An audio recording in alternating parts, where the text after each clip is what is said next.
Yeah, yesterday you were talking about the medical part in the parts of the body, and Mhm. there was Chiron, which you mentioned when you did some readings.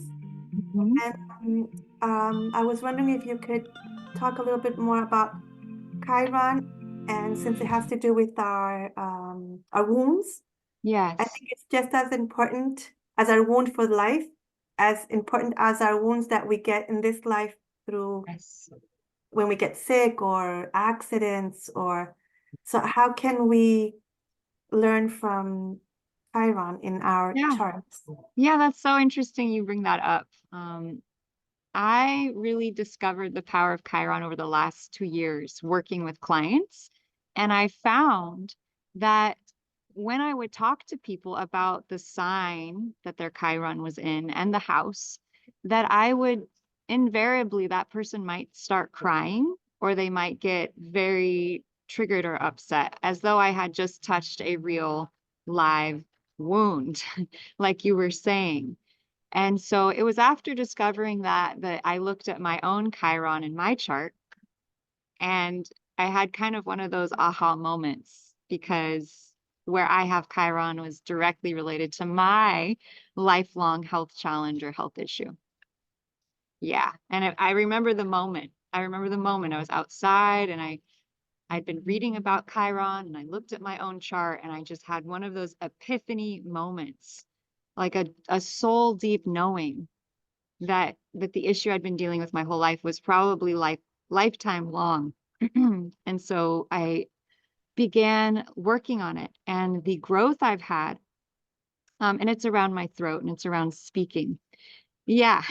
And so the growth I've had in the last year, with my YouTube channel and growing it and speaking every day, sharing this information, there's no way I would have been doing that if I hadn't had that moment of awareness and cognition that the issue I'd been dealing with, like it was somehow like a bridging of the gap between, yes, I have this pain, I have this issue with the throat, and then looking at the astrological chart and realizing, oh, it was almost like the moment I saw that in my chart, something happened, like gears engaged and energy started moving just by even knowing and acknowledging that the Chiron was in that sign. Chiron is the energy of the wounded healer. And so Chiron was the doctor that all of the ancient Greek mythological heroes would send their children to. So think like Hercules or think Perseus or think, the great heroes of Greek mythology. They would go to see Chiron to learn, to be tutored, to study history, to study art, to study herbology and healing. And so Chiron was the original OG healer. Like he was the guy. And so what happened was that Chiron got wounded by a poisoned arrow and he was part immortal. So he couldn't die, right? He couldn't die. And so he was suffering with this extreme pain every single day from this wound that he could not heal, but he could not die. Okay. And so eventually he really got tired of this and he decided to give his life up for Prometheus. And so Prometheus was another Greek hero who had taken another immortal who had taken fire from the gods to the people. Ironically, that's also what the software that I use is named after. Interesting synchronicity there. Okay. And so Chiron felt this compassion for Prometheus because Prometheus brought fire to the humans, to us. He got punished by the gods, and his punishment was that he was chained to the top of a rocky ledge. And every day a raven, no, I'm sorry, an eagle would come and eat his liver every single day. And so he's just like, ah! Like up on the top of the mountain, just suffering in agony every single day. And Chiron was like, this is whack. Like, this is just wrong. Like, I'm here suffering with my arrow. I can't heal it, right? He couldn't heal it. He was the healer that couldn't heal his wound, right? And so that's kind of that mythos of it. And so he said, take my life instead. He gave his life for Prometheus. Prometheus was released, and that is how Chiron was placed into the starry sky, right? And so Chiron speaks to that place within us that hurts. Literally, like it hurts. It effing hurts. Like, no joke, I'm not going to mince matters, right? And it speaks to the idea that even the greatest healers amongst us have this wound, right? Something in us that we are working to heal. And if you talk to most healers, right? Most healers became healers because they were healing something. Some of them have made a lot of progress. Some just keep going, helping others because that is the only way to survive what they're dealing with and what they're going through. Okay. And so wherever we have Chiron in our charts, whatever sign, whatever house, it relates to what our deepest wounding is and what has felt unhealable. It's like, I want to heal this thing, and you're just frustrated. You can't seem to, and that's what Chiron is that depth of frustration. I'm getting dramatic because I really want to touch on that place. Okay. Because we all have that place. We do. We do. We all have, and it's usually very different for each of us. One person, it might be people not using their turn indicators when they drive. Other people, it might be around sharing their truth, right? Other people, it might be stepping into authority and leadership, might be that place where they just have this vulnerability. Okay. And so I'm really glad, Anna, you brought that up. I really wanted to let today be organic and kind of let you all guide the class more. I've been doing a lot of guiding, and I was like, okay, let's let's relinquish the reins a little bit here and allow some of your questions to guide today a bit more. Okay. So that is Chiron. And so whatever sign we have Chiron in, so this is important, whatever element it's in. So is it in water? Is it in fire? Is it in earth, or is it in air? That's going to be very powerful for knowing what kind of energy we have this sensitivity to. Now, unlike Chiron in the dramatic Greek mythology, the Greek stories, like they often don't end well. I don't know if you've studied them at all, but there's a lot of drama in Greek mythology. And so I like to take their Chiron story, and then I've added a few more lines to it. And the lines that I'll add is that I think that everything is healable. I don't think that we are destined to sit here suffering tied to a rock or whatever for eternity. Okay, going through the same trauma over and over again. I think that we can utilize the information of the oracle of the sidereal astrology chart to reveal the issue, to illuminate the space where that issue lives. And then through our love, awareness, attention, and then whatever modalities, do you realize we live in the era of a healing smorgasbord? It's like every day I'm learning a radical healing method that shifts DNA, and it shifts our ancestral patterning, and it's based on the heart, it's constantly evolving. And so we live in this smorgasbord of healing. And I sense, I perceive that many of you have chosen this lifetime to finally heal some of these really deep core lifetime after lifetime challenges. And so I'm really glad you brought up Chiron, because one of the things that may be in the way of our success or fulfillment, our just joy, can be this placement of Chiron in our chart. And it can be kind of like that splinter in our foot that we're just like everything is so great, but there's that one splinter and it hurts.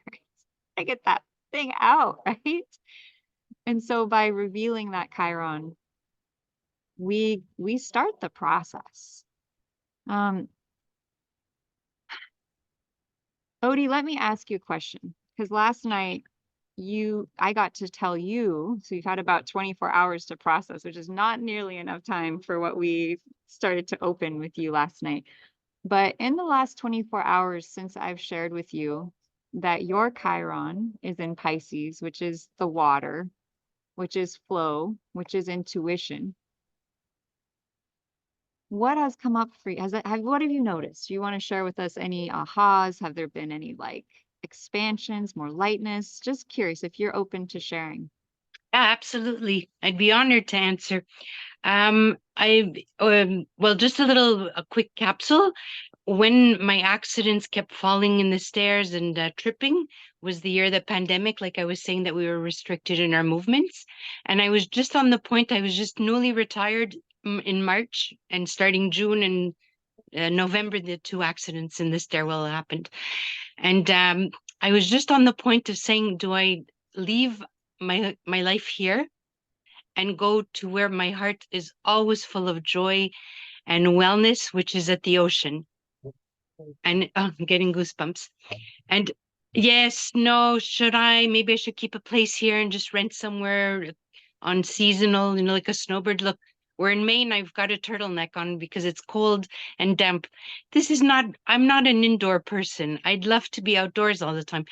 So it's just like maybe the healing that I need, since you've just confirmed a water element, is that my injury maybe happened. I'm trying to reason like why the water element, the injury is there, and the healing is in the same element where my heart, my soul would love to be actually.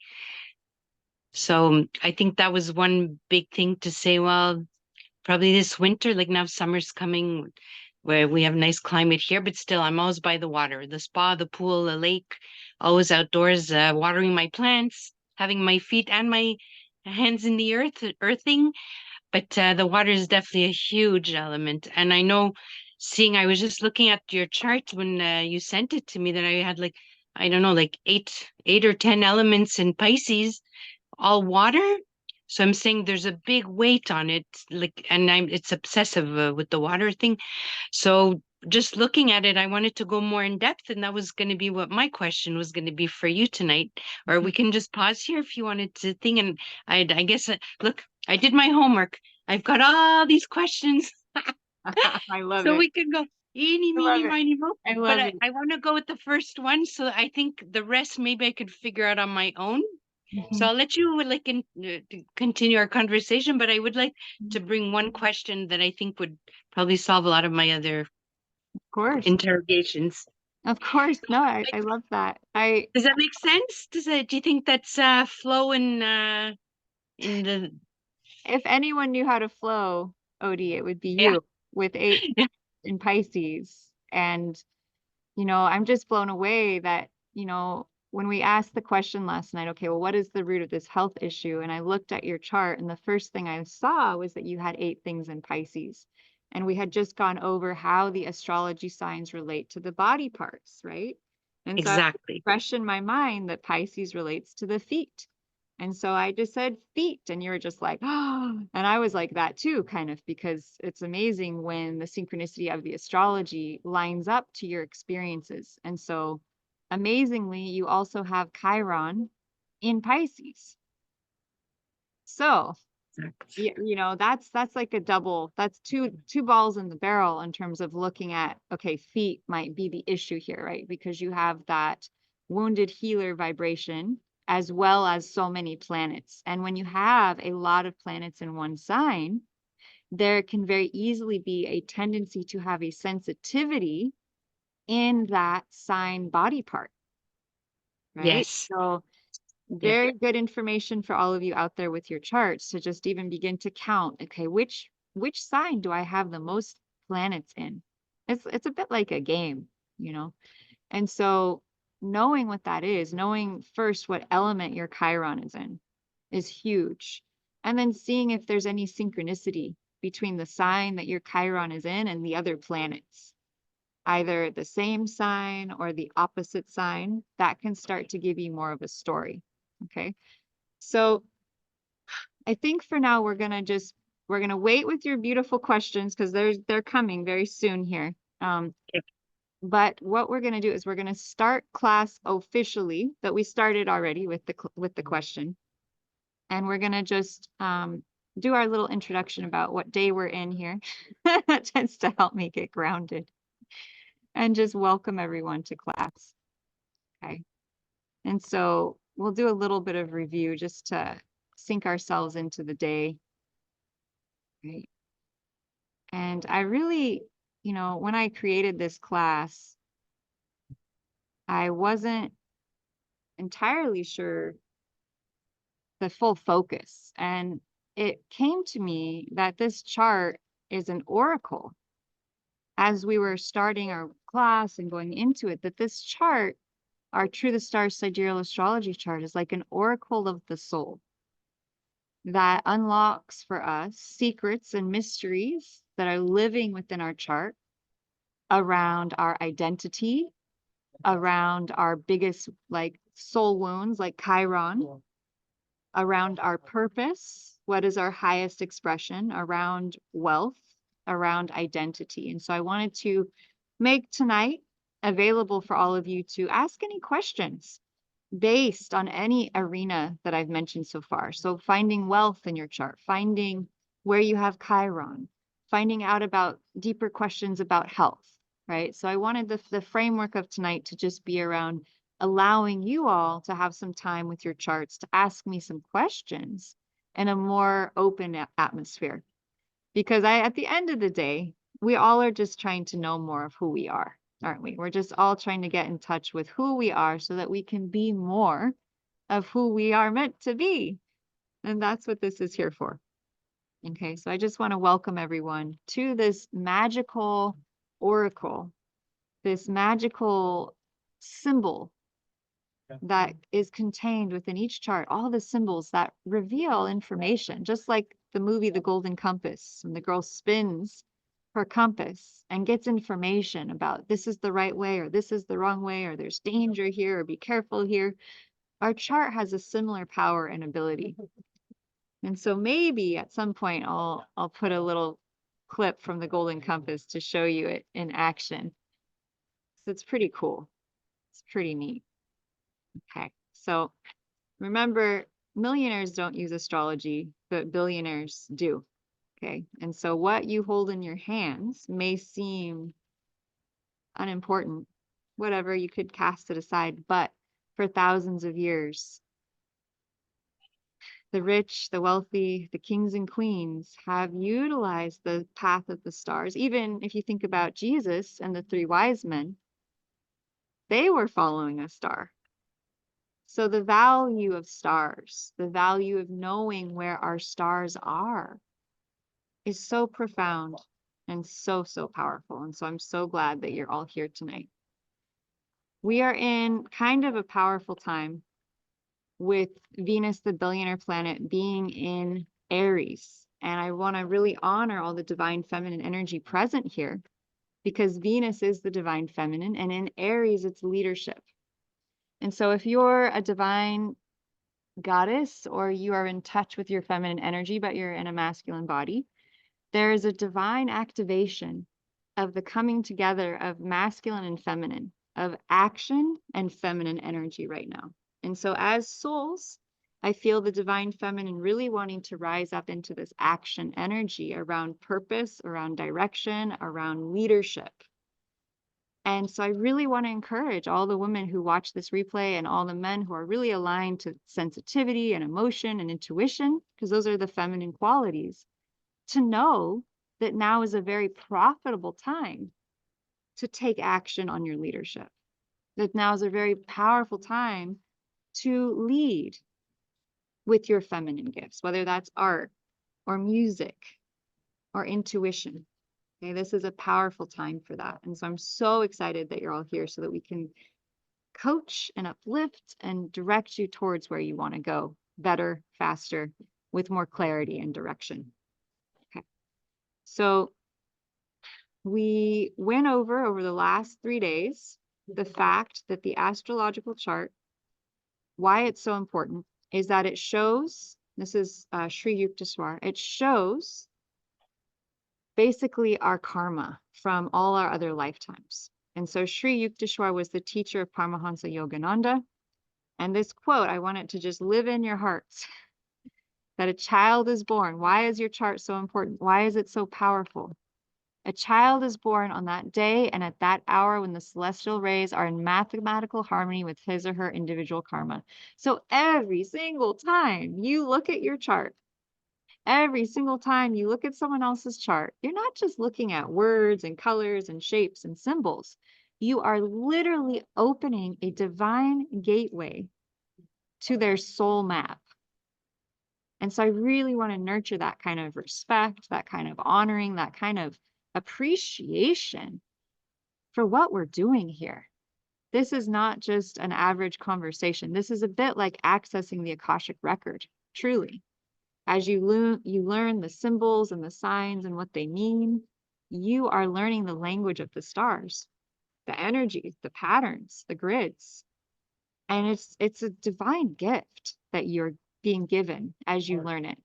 Not just from me, but from the universe that is opening your awareness to so many more possibilities. And so I just really want to anchor that in how powerful that is and how beautiful it's going to be at the end of tonight, just like every other day we've had so far.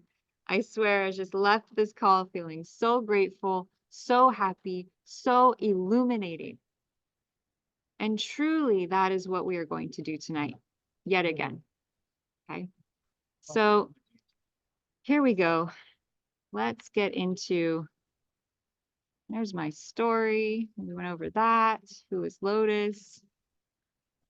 We're going through the sidereal astrology chart here, which is based on the actual position of the stars, while tropical astrology is based on where the stars were. We're following the star system, which is accurate to the actual sky. Tropical astrology is based on where everything was 2,000 years ago. So we're staying accurate. We're staying current. This is a lovely testimonial from one of our past students, Sophie, one of my students who has a podcast now, actually. She's out sharing astrology with the world. It's pretty exciting. And she said, "Thank you, Lotus, for all this knowledge you are sharing with us. Every call with you is a blessing. After all these years, I'm finally starting to understand so many aspects of my life and having so many aha moments." And so she told me at the end of my last masterclass, she said, "I'm going to leave my work and do this full time." And I'm pretty sure that's what she's doing because she was so inspired by what's possible with this information. Okay, so we're following the actual size of the zodiacs.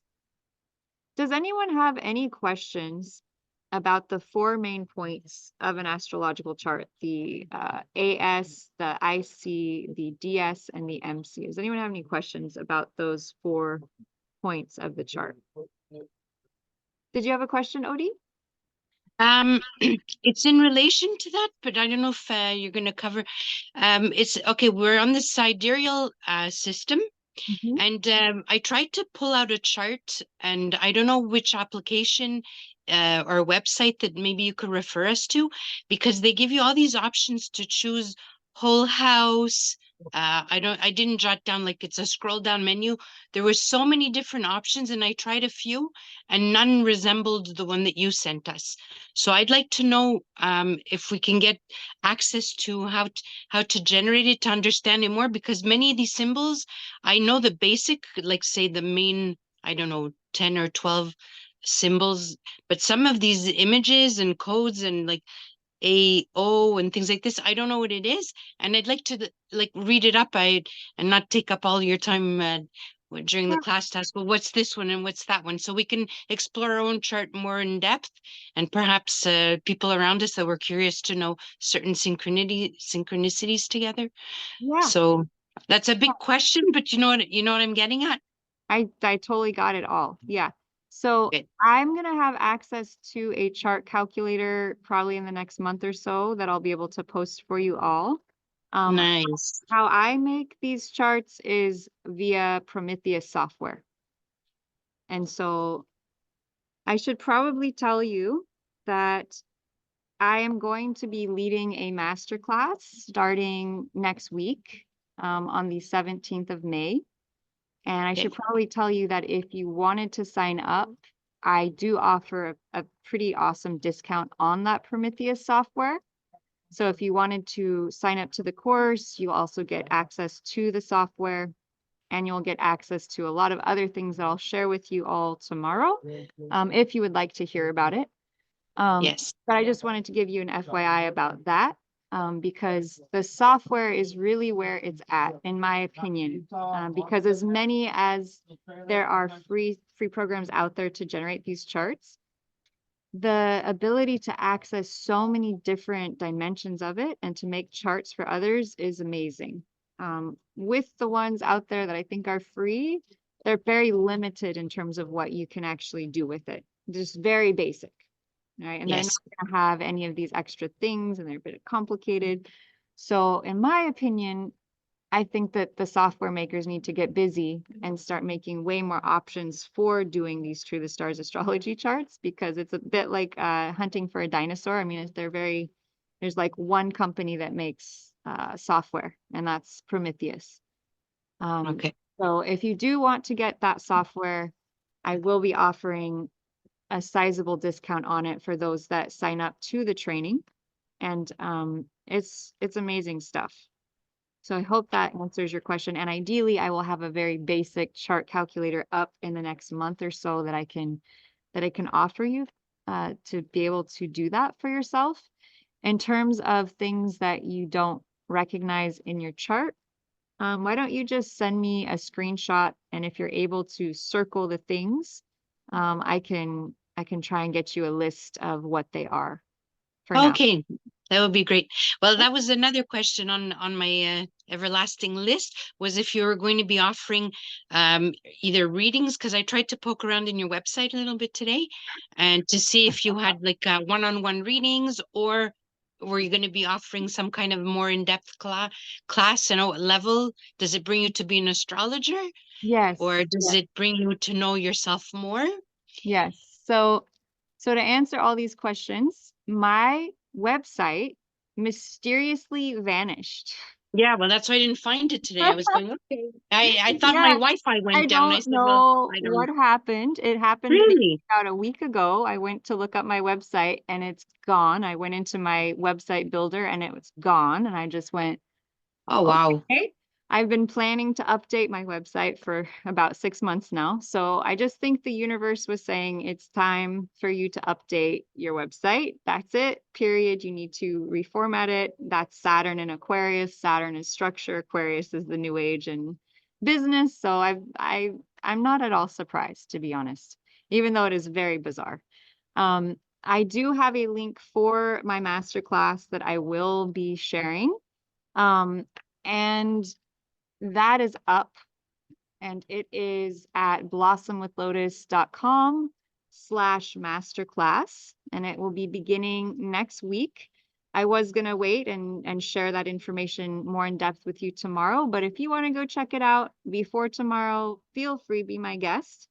It's going to come with quite a few bonuses in terms of sessions with me, access to a discount on the software, as well as 6 main trainings that are going to empower you to be able to handle the basics of a chart, right? So that you could take anyone, your friend, your family, your loved one, and be able to give them some meat, to give them some life-changing information and dessert. Give them a full meal and dessert, and in only 6 weeks. And I feel very bold in making that claim. And yet I know that I can, because I've been reading astrological charts since I was about 10 years old. So I know that you can do it. And I've watched it happen. It's like my belief in my students almost gives them wings. It kind of blows my mind how they'll start the course and not know how they could ever even learn how to read an astrology chart. And at the end, they're out there doing it. And I don't ever hear from them again because they're reading so many charts and they're so busy. Well, that's not true. I do talk to them still, but you know what I'm saying. And so, yes, that is available. I'm really excited. My class is already starting to fill up. I already have students signed up. And so I wanted to get it out there to the world to offer this to more people so that more people could have access to learning this information. But I'm here to teach it. That's my purpose, to empower and teach as many people as possible to have this skill, to be able to use it for yourself. And then if you want to make it a business, you can. Or if you're a healer and you want to add it into what you already do, the market for this is off the chart right now. It is off the Yes. chart. This particular form of astrology is about to burst through the mainstream. I can feel it. It's like just going to explode. And so you'd be getting in ground floor of this whole ideology of following the true stars, right? So it's a special time. It's a very special time. And I also will be giving 2 bonuses where where I will be essentially guiding you on how to market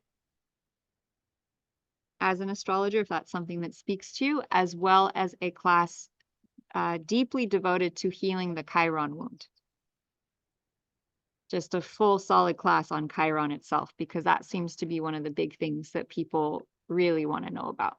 So I didn't plan on telling you any of this, but Odie, you have a way of getting me to talk before I'm ready. So I blame it on Odie. I was not planning to share this right now, but anyways, that is the offer that I have, as well as, oh, I forgot to mention.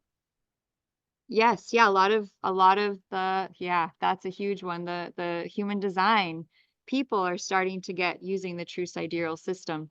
And so that's going to be a huge overflow of people wanting to know more. Well, what is that?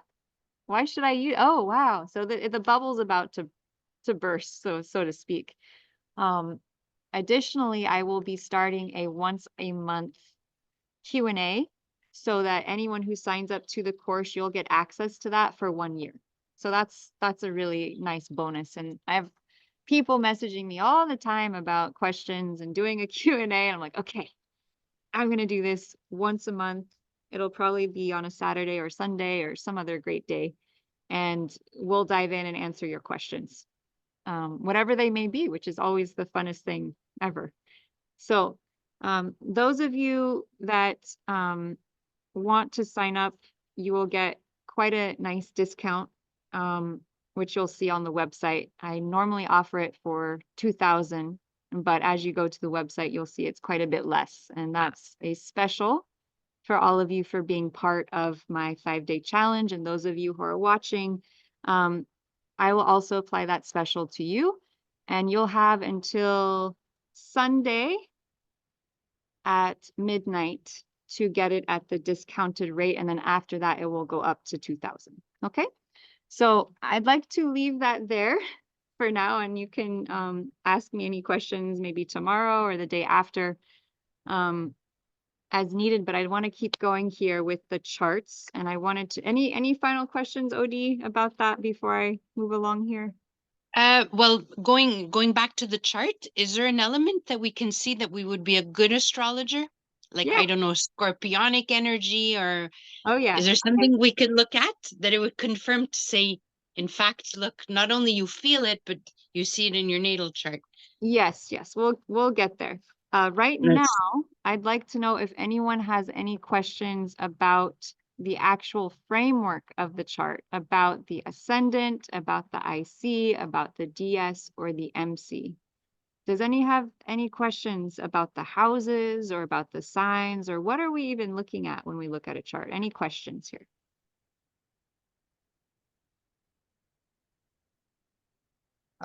I have questions, but Yeah, bring it on. I missed the first day, so I'm trying Yes. to recoup on that. Yes, yes, I had a feeling some. I got a little confused between there's 2 signs and you follow the color, I think it was yesterday. Right. Last night I was overwhelmed. I went to bed like immediately, like I have to let this come through. And I woke up in the morning thinking about this. I'm like, damn, that was a good class, good training. There was a lot of energy moving, that's for sure. So yeah, so Yeah. let's go over a basic idea of what is the chart, okay? So this chart is showing us a map at the moment of our birth. Yeah, so imagine for a moment that you're standing here and this middle line is the horizon line. Okay. And so you're standing on that line and you're looking up at the sky. Everything you see from your left, up, top to the right is everything that is visible to you. Right? Let's imagine you're being born in the hospital and you're just your future self and you're standing here on the ground. You're looking up at the sky to see what was there. Okay. So everything that was up was what was visible in the sky. You could see it.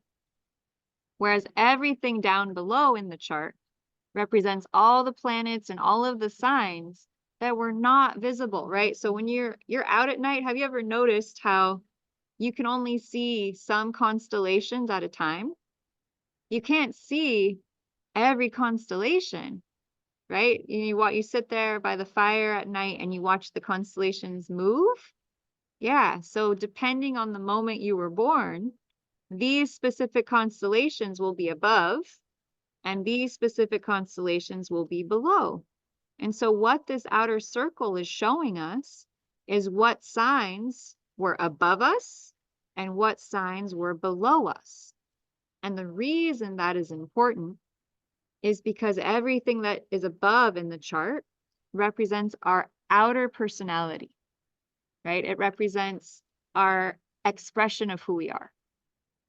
It's outer, it's the achiever, it's the go-getter. That's the go-getter energy of the chart.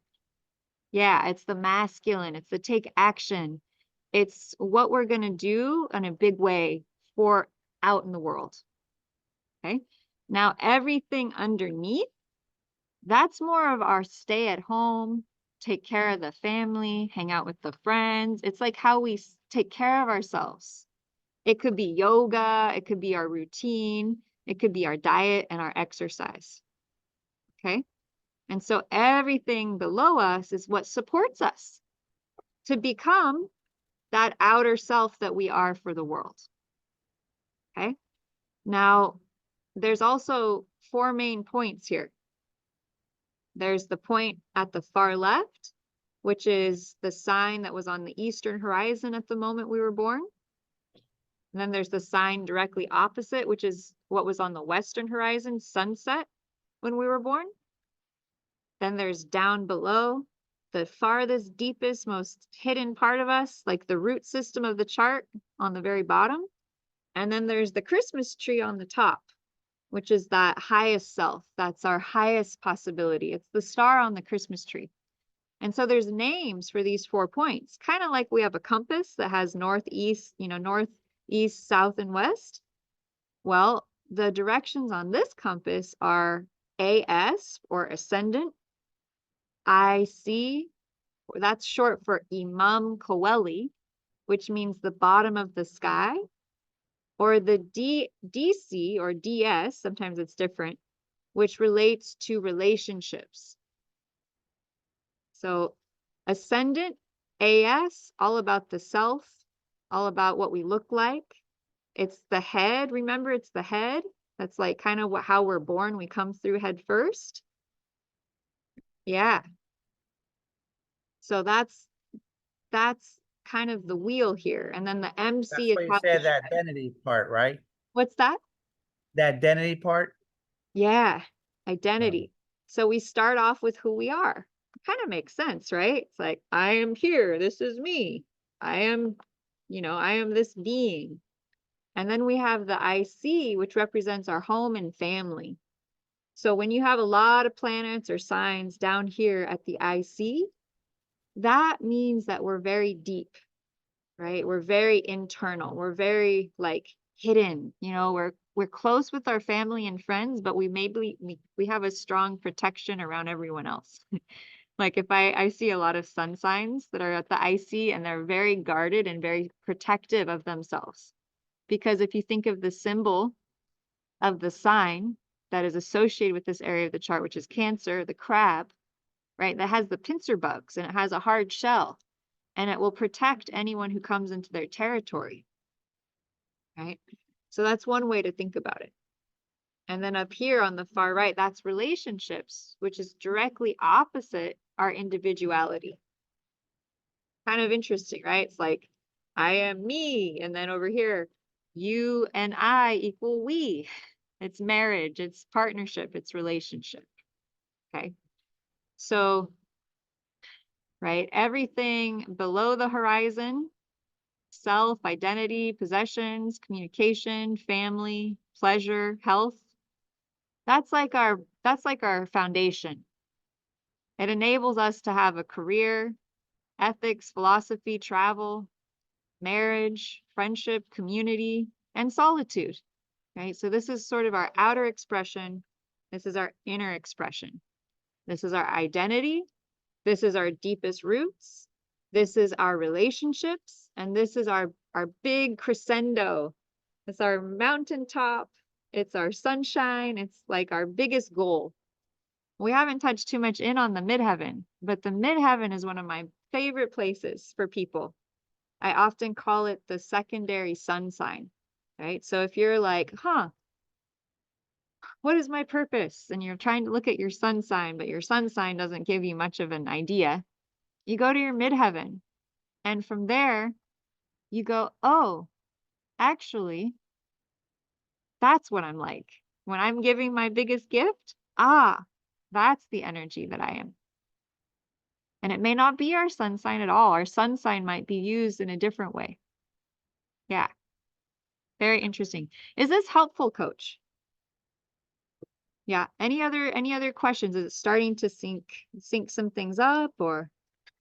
Yeah, that's good. What I was also considering is yesterday where you were talking about the color, where you have the particular sign, and then you follow on the other side, I guess, based on the color.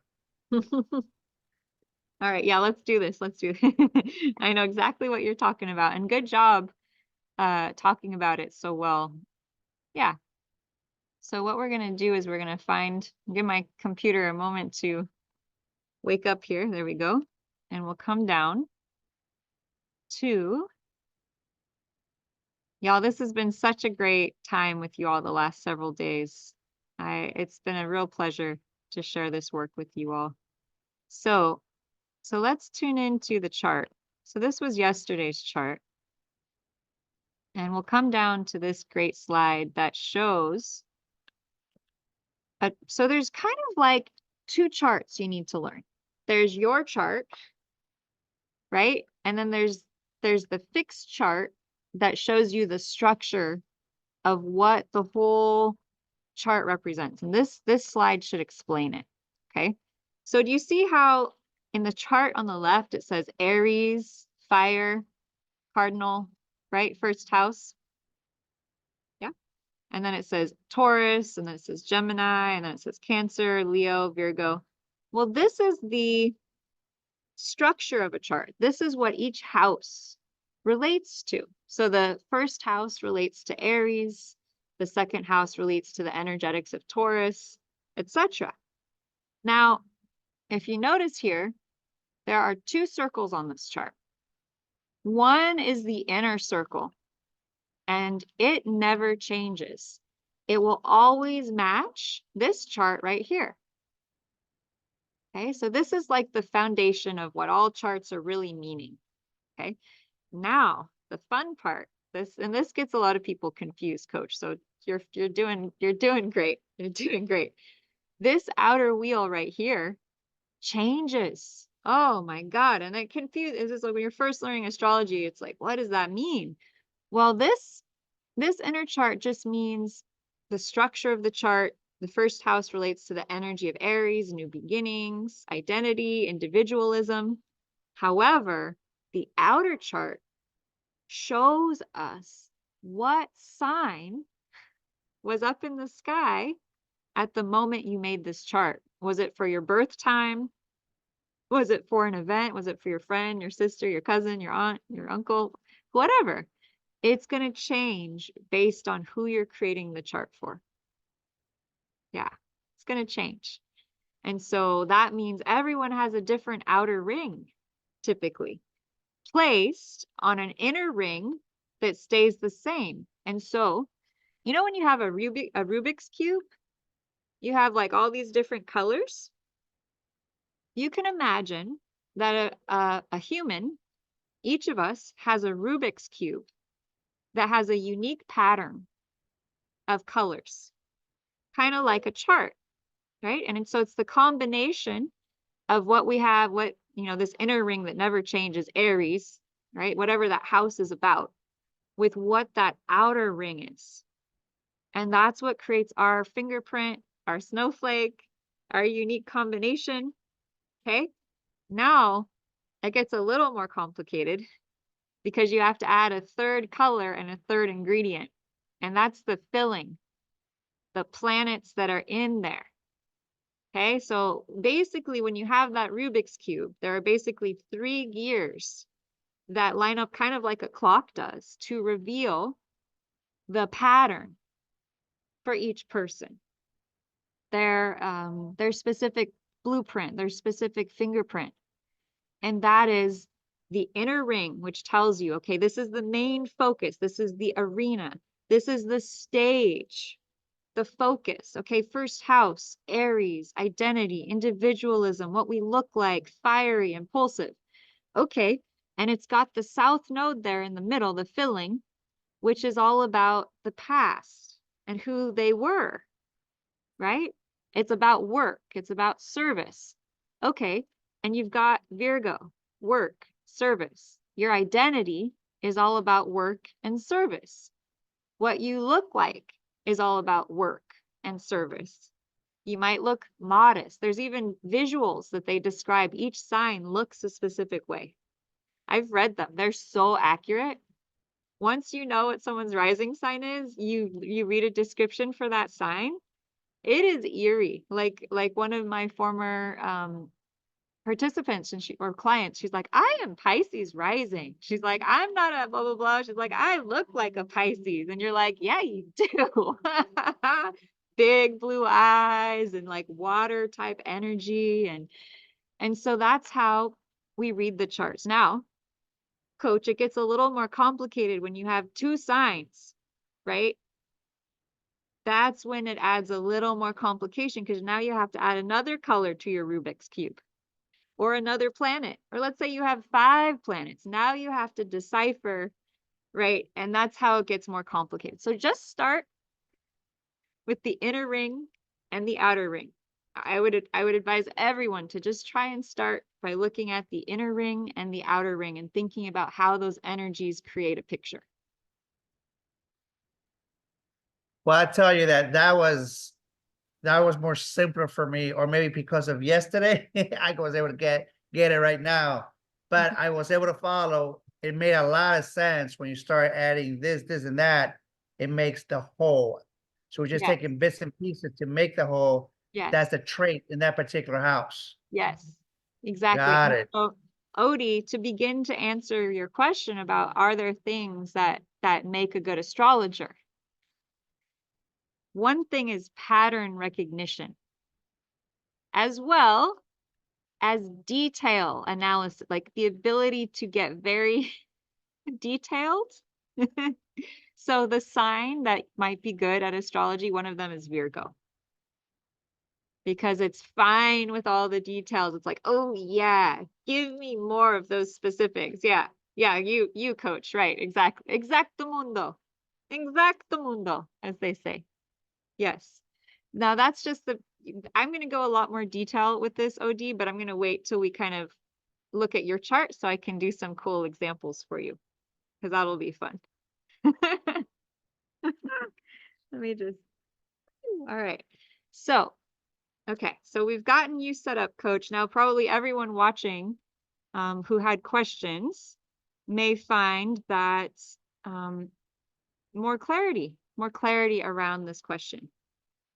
I love it. I love when you ask me questions that you think maybe I've already answered, because I love giving you even better answers. Like I love it. It assists me to teach you better. And I'm like, yes, because as we're going along here, right, I don't always know who's getting it and who's not getting it. And I want to make sure that all of you are getting it. So we have everyone arriving at the destination together and getting it. Okay. So Well, this definitely helps Sorry, because when I was going through it, looking at myself, I was trying to kind of like what Odie was doing. I was trying to make sense of it. I was more lost than Odie, of course. Odie kind of she got it right. But I was trying to make more sense, and the little bit I was making sense, I was like, oh, all right. So I'm like, I want to know more. it's interesting. It's So thank you. You're welcome. You're welcome. Yeah, go ahead on. can I ask you a question about this same chart? Like here, Yeah. you were talking about the ascendant, that is Virgo here, Mhm. and that's an earth sign. Yes. And then you have to mix it with the Aries, which is by default in the first house, is fire. So Mhm. this person, who the ascendant is how that person looks like, would have a Virgo trait, earth, plus the Aries trait of fire Okay. in the So ascendant or no? yeah, no, this is a great question. This is a great question. Okay. So yes. Now the question though is how much do we weigh each one? Are they the same equality? And they're not, because Aries here doesn't mean hot and fiery. What Aries means here is identity, self. So in this case, the element of the inside circle is not as pervasive as the energy of the element on the outside circle, if that makes sense. The first house is about how we kind of show up in this like Aries way, right? Hi, I'm here. This is who I am.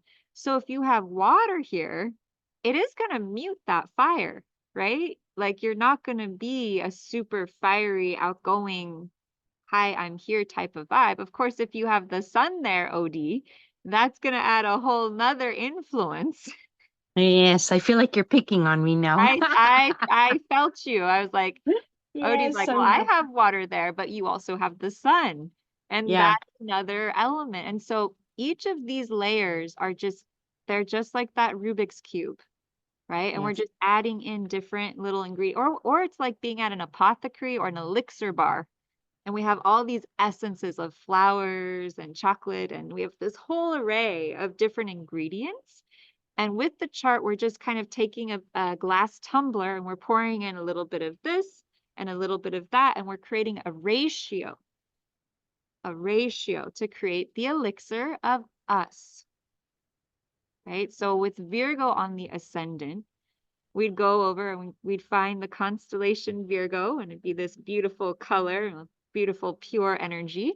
We'd pour that in and we'd measure it and we go, oh, there's a lot.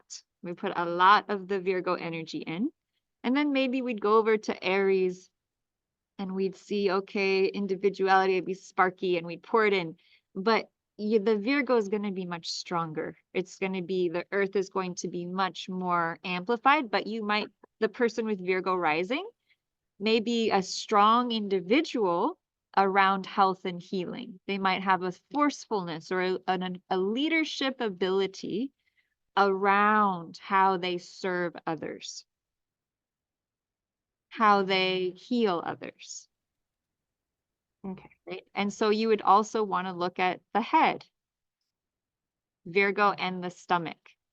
Now the element part, that's very interesting because I think sometimes it shows up strong. Like it shows up really strong when someone's a fire sign, like it like adds some more oomph to that fire rising. But then when it's water, I guess it could add a sauna. It could add like a sort of steamy presence to someone when they have water on the rising with a little bit of the Aries energy there. Yeah. What do you think, OD? Yes, they've called me that many times. Okay. Okay. Um, That I, was before my second what do you call it? My second Saturn return. oh, Before that. Now it's another story. well, that's very interesting. That's very interesting. And I think you have an additional added fire energy because you have the sun there. Yeah. So that, if it was just Pisces rising with no sun, okay, this might be a different story. It might not be quite as steamy. Mm-hmm. But with the sun, yeah, I mean, that's going to amplify the fire energy already present with that first house. Yes, I concur. Then if there's two signs on the on the ascendant or on another house, then we have to add those in as well. So you're just going to go to your elixir bar. You're going to pull out, let's say, Libra and Scorpio here, and Taurus, and you're going to say, oh, well, they're very grounded and practical, and they may make money in a way that involves beauty, depth, and transformation. So you're going to just combine all of those into this package. Now I'm getting a bit advanced, so I'll slow down here. Slow down to the speed of consumption. Actually, that makes sense. What you just said, that makes so Okay. much sense. You got those three together. And you Yeah. know what? I was thinking about if I can share you the way I'm making myself understand more is Sure. we tend to always talk about either a person's either introvert or extrovert. But in reality, we are all a mix of both. It's just how much of here, how much over there, right? Depends on the situation, depends on the circumstances, the person, yada yada. So that's how I was getting it. That's why I'm like, oh, I'm having even a more aha moment because I was like, that makes so much sense. Yes. Yay, yay. Oh, I love aha moments with students. That's my favorite thing ever. And Hey, not bad for a male, huh? oh, well, I know a lot of very intelligent males, so I think you're doing great. And you have a lot of Virgo in your chart. So you do well with details. You do well with precision. You do well with having patience to go through each little component. And that's a big thing for astrology. Now, Odie, there's so much more to that answer. So I'm not even done answering that question yet. I'm just going to slowly be giving you little pieces of it because it's a good question. Okay. Any other questions here before I keep moving? Good. Okay. So the next component is that we went over the body parts, right? We went over them. Even the quasi-racy ones that I can't believe. I should find a different way to talk about this. I got to find some new tools, but see what I'm dealing with here is that's part of our bodies. Okay. So we went through Aries and the head, Taurus, the throat, Gemini, the arms, the lungs, Cancer, the breasts, Leo, the heart, etc.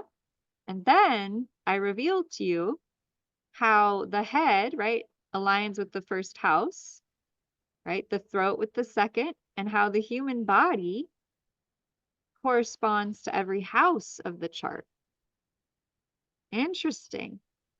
So when we look at a chart, we could say head, throat, arms, right? Breast, heart, stomach, kidneys, reproductive organs, and all reproductive organ stuff, all of it, including ophiuchus.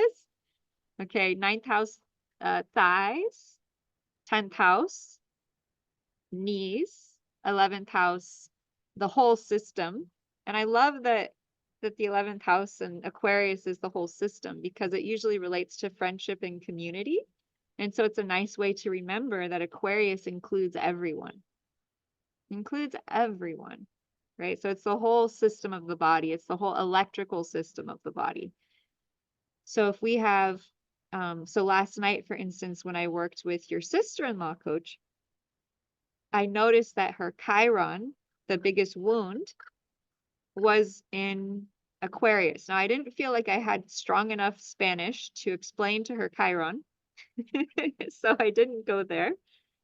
But Aquarius is the electrical system, and so that's why I recommended acupuncture, because I figured she might have some kind of wound around her electrical system, and that might help get whatever pain she has moving.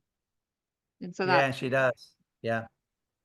and I don't know how Ecuador is with acupuncture, but that would be so good for her. Maybe you could have it at the retreat center she's going to build. Yeah, they use a lot of acupuncture over there, so that's good. That would be awesome. I'm coming. That sounds great. Okay. So once we kind of start stacking this together, right, we've learned now that the inner circle is stationary. It doesn't change. It relates to the signs, starting with Aries all the way around. Each of the houses also relates to a body part, just like the sign that, right? So Aries head, right? So you can kind of see how there's a rhythm. There's a consistent rhythm. And then the only thing that's changing is this outer ring. Yeah. Which is it's so helpful and so cool that it's so systematic and just very, very, very clear. So here's a nice thing to start with around Chiron. So I told you I would talk about Chiron. Because we had Chiron conjunct the sun, we had Chiron conjunct the destiny point, we had Chiron conjunct everything this year over the last month, starting in March. So last month through April was Chiron conjunct everything extravaganza in Pisces. And so if you went through a lot of emotional upheaval, especially around sharing your spiritual gifts, that was Chiron in action.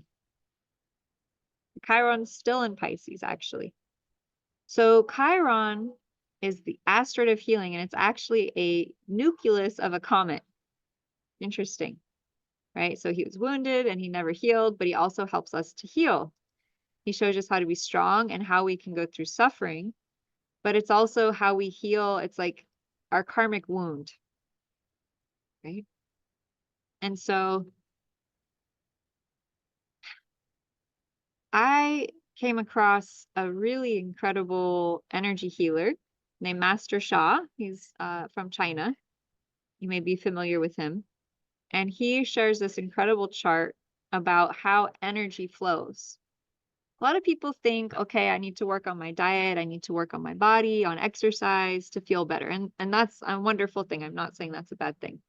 But where is the root core cause of an issue come from? Does it come from the body? Well, according to Master Sha, the very beginning, the very root of all issues or challenges is in the soul. He says the soul or the spirit leads to the heart, which is the core of life, which then leads to the mind, which then leads to our energy, which then leads to matter. So Shen leads to Qi, leads to Jing. And so that's why I think that astrology charts are so powerful, because we're looking at a map of the soul, right? We're looking at the map of us, our original blueprint. And so simply by identifying where we have Chiron in our chart can start to heal things that are happening in our matter Jing world. Pretty cool. Pretty cool. So if you wondered, well, why is the chart so good for helping us to heal physical material things like wealth or physical body or emotional body? It is because soul, you heal at the soul level and then everything else will follow. And this was a new concept to me when I came across this. I went, wow, okay, so that's why spiritual healing is so effective. That's why spiritual teachers, you want to be near them because they're very in touch with the level of the soul.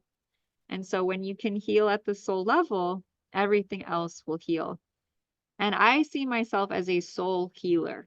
I see myself as an intuitive guide for assisting you all to get in touch with the soul level of you, and then everything can be healed from that place and that space.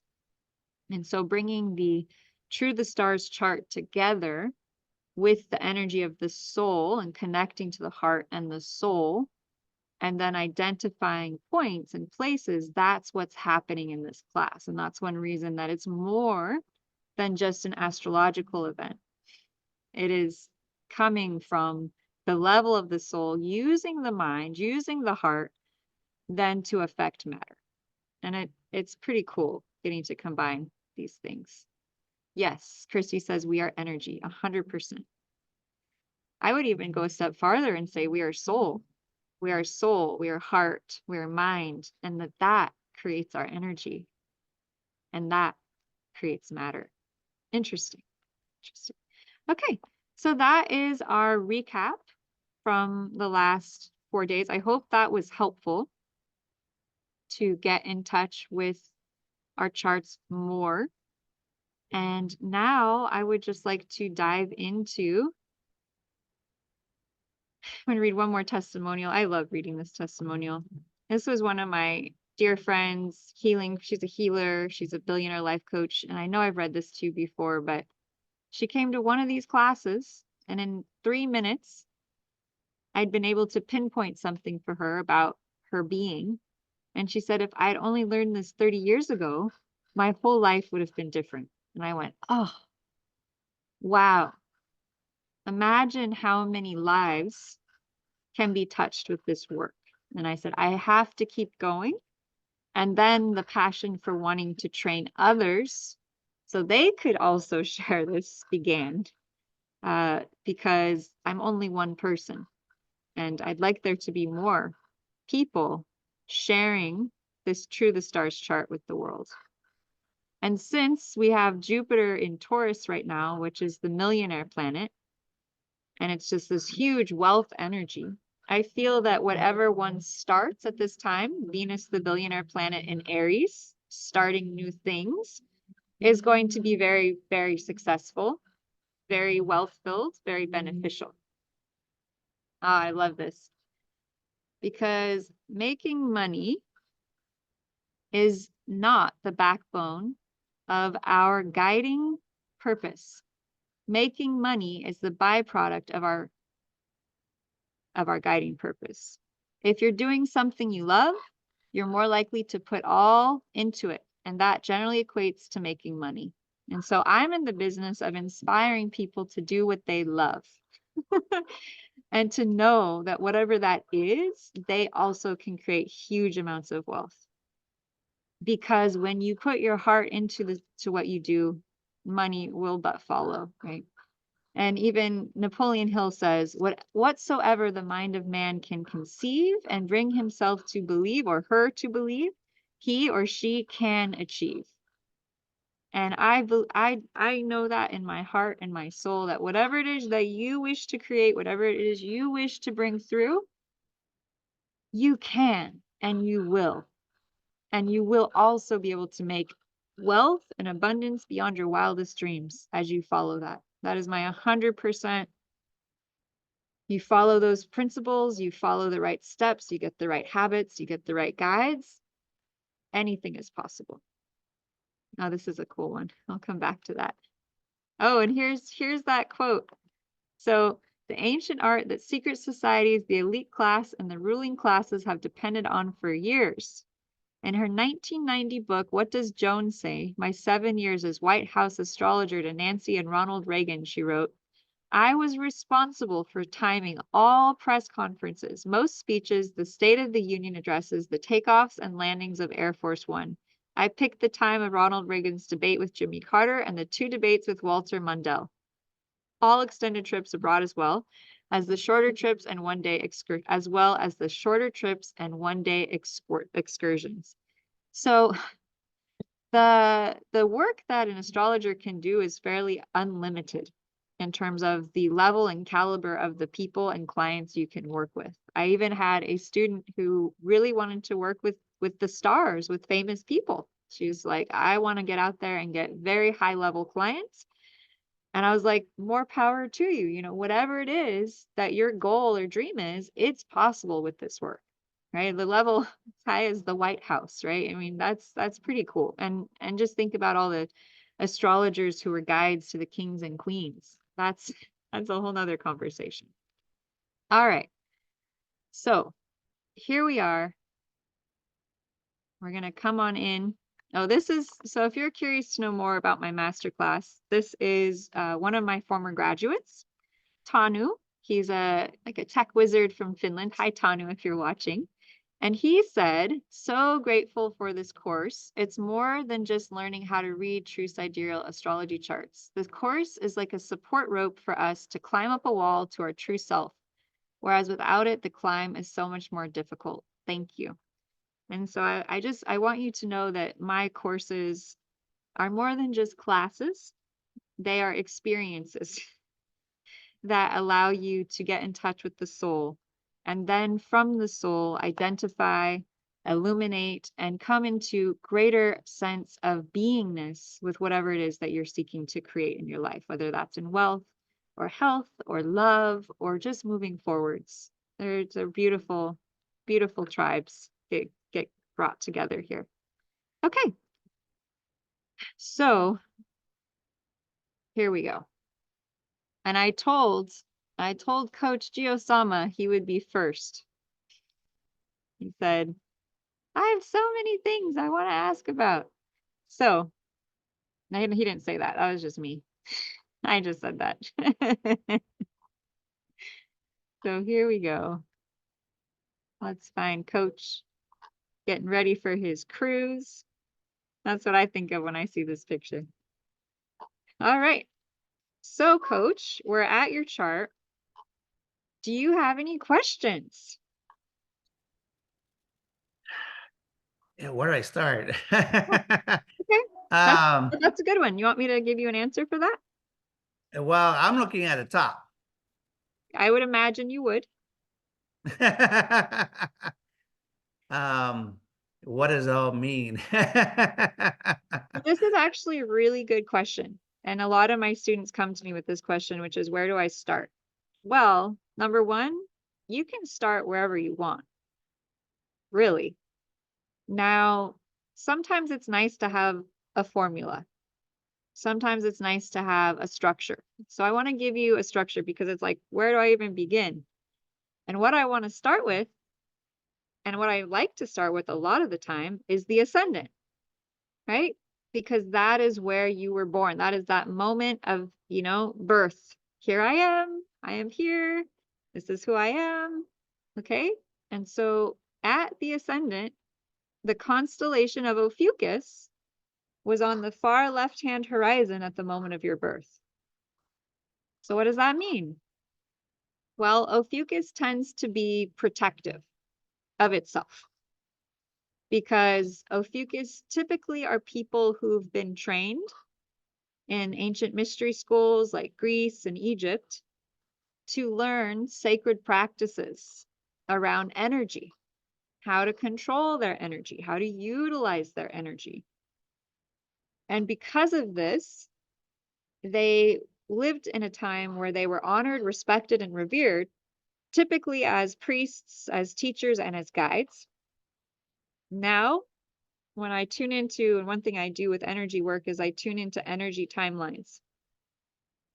And as I tune in intuitively to the timeline of our Earth, I sense that there came a moment where things changed, where those of us who were the priests and priestesses and guides and teachers of this very advanced knowledge suddenly became the ones who were persecuted, and where we weren't allowed to share our knowledge with the world. And thus, many hundreds, maybe thousands of years of having to hide, to go underground. Right? You can just think about, our mentor Kevin and how he's had to deal with so many different challenges to share knowledge, right? Just knowledge. You would think knowledge wouldn't be so scary to whoever it's scary to. But Ophiuchus has had to deal with much resistance around what they know. So there's a tendency to be very powerful and also secretive. Like, I have to protect the power of what I carry. And so there can be a tendency to wear a little bit of a cloak around how you truly feel or how you truly are. Yet that will come off when you're comfortable, when you feel like you're around like-minded people who you're safe with. And then you may step into a more of a leadership role. Now, having Ophiuchus rising means that you probably have a decent amount of sacred knowledge within your consciousness from other lifetimes. So a good practice for Ophiuchus people is meditation and writing, to allow awarenesses to come to them that may have been suppressed, that may have been buried, that may have been ignored. Okay. and to acknowledge that you may have awareness within you that is just yours. Like you've already gained it. You don't have to go to anyone else to get it. It's you already were taught these things. And so the things that you're learning may be more as reminders than as new lessons. You're just remembering that which you've already learned. So added to that, you have a lot of Sagittarius in the first house. So that's fire and fire. Okay. So you're very fiery by nature. It's interesting because it's like, think of it like a cake with two frostings. No, not two frostings. The top of the cake is it's one thing. It's like a German chocolate cake. Right? It's like coconut on the top and then chocolate on the sides. That would be kind of this combination of a little bit of Ophiuchus, might be that coconut on the top, and then all that Sagittarius like chocolate on the side. So you're a combination of interesting energies. Part of you, Sagittarius, is very freedom loving, very free, very spontaneous, very friendly, very optimistic, loves to travel, loves to learn, loves to, it's a fire energy. It's a very social energy, but it also loves time alone. Needs time alone. Needs it. But very friendly, right? Very fiery, exactly. So there's a part of you that also feels very secretive and protective. When you first meet someone, like you're going to make sure that they're someone you can trust. That's Linda and that's Odie. Okay, sorry. But you also have so much fire and you have so much energy. Energia. When you meet you, big energy. Okay. Now, we start there. And then I would go down to the next thing I see of importance, which is in the third house, which is your destiny point. So the destiny point always has a twin, which is your past life point. And so by knowing where the past life point is and where the destiny point is, gives you a lot of information about what you're growing towards and what you're growing away from. And this I call, this is like the multi-million-dollar piece of information right here. Like if you wanted to you could just advertise reading this one piece of information to people. That's all you would need to know. And you could change lives. Right. That's why I want to teach people, because you really don't have to know that much to be able to affect lives in a positive manner. I give a lot more than this, but the point is that this alone is gold information. So by knowing what sign your destiny point is, what you're here to learn, and knowing what your past life point is, it's kind of like what you're really good at. So it might be really easy for you. You can do it no problem. It's like a really strong muscle. You want to just use it all the time. If you use it all the time, you get so unhappy. You're so unfulfilled. It's like, I'm not moving. That's like what Kevin says, if you're not growing, you're dying. That's kind of how the destiny point is. If you're not growing towards that thing that's challenging for you, you stagnate. So your destiny point, he's like, what is it? What is it? Is Aquarius. So you're growing towards the family, like the collective human family. You're here to be part of this big vision with everyone. Like the big events, all the people, like you love that. You love that. Whereas the South Node is in Leo. Okay. So in a past life, you were probably either famous, you were probably a actor or performer or a king or a prince. You were either royalty or you were famous or both. And so you come into this lifetime super comfortable being the center of attention, super comfortable, being in kingly energy.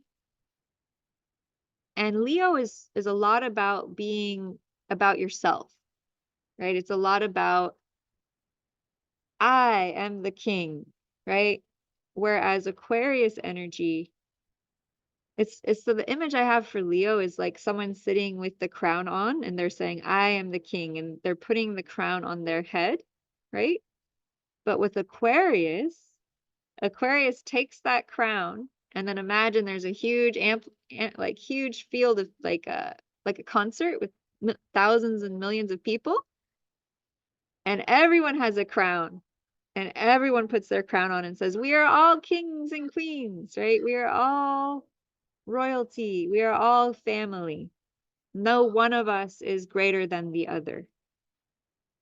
And so Aquarius, growing into Aquarius, is like learning how to take the focus off of oneself as being the center of the universe and to place it onto how can we create something really awesome for everyone, right? So that's one reason why the mentor we follow and the club we're in is so good for you, because you're taking the focus off yourself and you're spreading it to lots of others. You're sharing information. You're raising other people up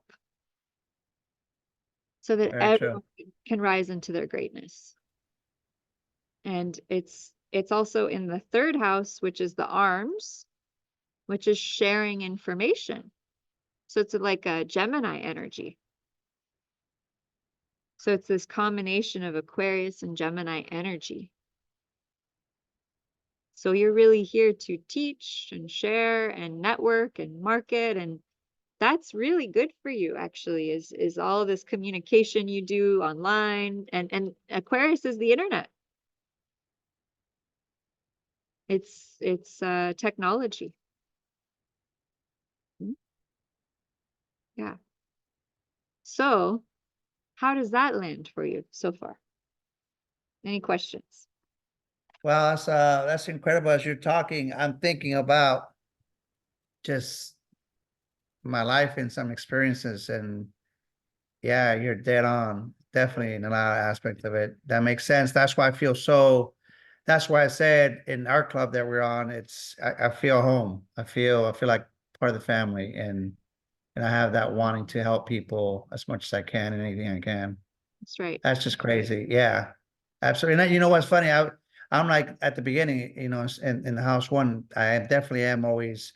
I always call the introvert because I'm always cautious. But once I know that person, I am like an open book. You know, not an issue. Mm-hmm. I tend to give a lot more than what I receive. Exactly. Yeah. And so now I'm going to take you on up to the midheaven, because now we've kind of set a foundation for you a little bit below, which I think is good for you. You also have your moon in the very bottom of your chart. So you're very family oriented. You're a real family man. It's all about family. That's your foundation. You have a strong psychic connection to your family. You also have your Chiron there. So there's more to talk about. But for now, we're going to jump on up to the star of the Christmas tree of your chart, which is a nice balance for you with your Aquarius North Node destiny point. So your midheaven is in Virgo. So you really shine as a healer, as a supporter, as someone who is serving. So volunteering is a form of service, right? Serving the needs of the many. So Virgos are often really into volunteering. They're really into sharing and giving and being of service to others. Yeah, sounds some nice yawns there. So all that service you give is part of your purpose, right? Health and healing is another area where you're going to really shine, and you might begin to pursue that more. I think, you know, your South Node, your karmic destiny, your Mars, your Mercury are all in Leo. And so you're kind of used to being in this more fiery, like teacher energy of, you know, I am here and I'm shining. And so you're really learning how to serve and give more. And it's a lifelong lesson, right? It's like We don't immediately go from our past self and then we're super excelling at what we're here to learn. This is the top of the mountain. This is the top of the Christmas tree. So if we're still working on it, we're still evolving into being that expression, that's great, right? There's no need to put ourselves down like, oh, I'm not there yet. It's more a matter of like, look at where I can go. Look at when I do that, that's real pinnacle. Yeah, it's just a goal. Yes. Yes. Yes. And Virgo is earth. It's very practical. It's very health conscious. It's very aware of the body. So taking yoga, qigong, going on walks, like physical body exercise is actually a really big part of your purpose. Even your sun is 1 degree of Virgo. So you have 1, 2, 3, 4, 5, 6, 7, 8 things in Virgo. Opposite of OD with all her 8 things in Pisces. So Virgo and Pisces are opposite on the chart wheel. So the two of you might have some interesting conversations because you'd be very different from each other, right? You'd be like 2 sides of one coin. Yeah, different approaches, different perspectives. Exactly. Exactly. Which, could create tension, and it could also create a lot of like, wow, amazing. That sort of thing. So midheaven in Virgo, Jupiter in Virgo, Venus in Virgo, Uranus in Virgo, Pluto in Virgo, Sun in Virgo, analysis, detail. You might make a really good editor. You might make someone really good at handling agriculture, growing plants, animals, things of that nature. Yeah. Oh, and you both, OD just wrote that you both have the North Node in the 3rd house. Yeah, I was like, I'm feeling some kind of connection here, right? So probably in a different sign, right? But both in the 3rd house. So that emphasizes communication and networking and sharing and talking. And 3rd house is like that person who talks to everyone. So you're here to become that person who talks to everyone. Yeah. You might even really be good at network marketing, which most people are like, oh, I don't want to do network marketing, but 3rd house is all about network marketing. Because it's that talking to lots of different people.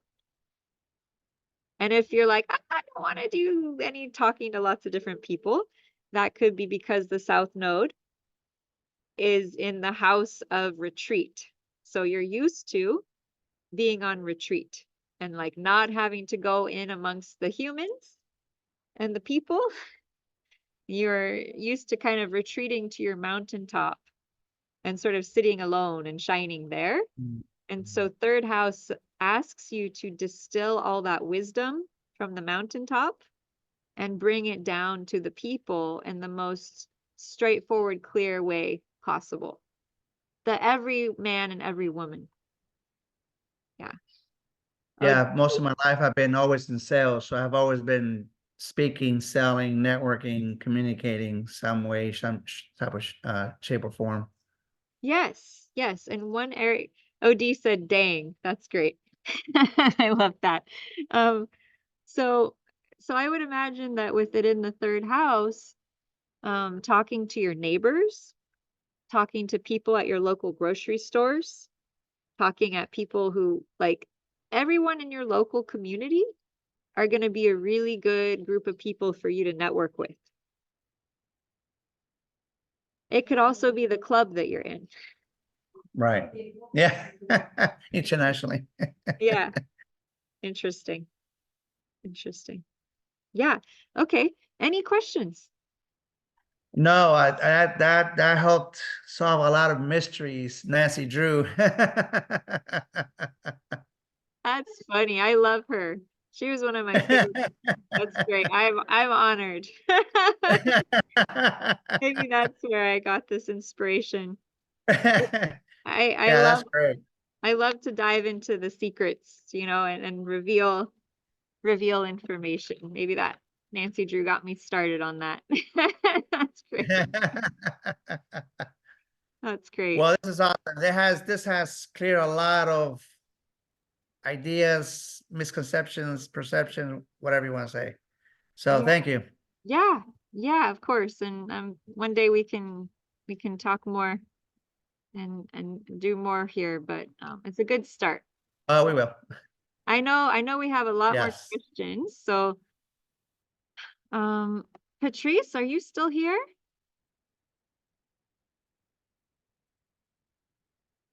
Maybe she is. I am. Hey, yay. Okay. Well, we Hey. didn't. Hi, Bibi. You'll have to tell us when we come to you if we got your husband's chart, if we did a good job on it. Okay. So Patrice, do you have any questions right off the bat? No, it's just a lot to take in. Okay. I have noticed the Virgo. I have a lot of Virgo. Yes. In Mhm. my tropical chart, I don't have Virgo.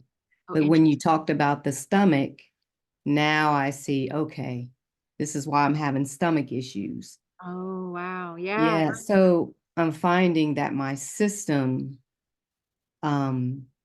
is very slow at digesting and assimilating any kind of information. So smaller meals. I Mhm. mean, even just eating maybe, I don't know, even drinking water or putting something in my water, Yeah. I'll drink it, but takes like a couple hours before I can really eat anything. So my system is really slow. So that kind of like shed some light on my stomach issues. Wow. Yeah. I do have one question. I had a stroke in 2000, I can't remember, 2014, 15. So can you see that in my chart? Well, I kind of can. And how Okay. what was catching my eye down here was how when you said my system is very slow, there's two things that are showing up. And one is Saturn, which can be the planet of restriction and contraction. And so a stroke, of course, is the lack of blood flow to the brain. And it's in Aries, which is the head.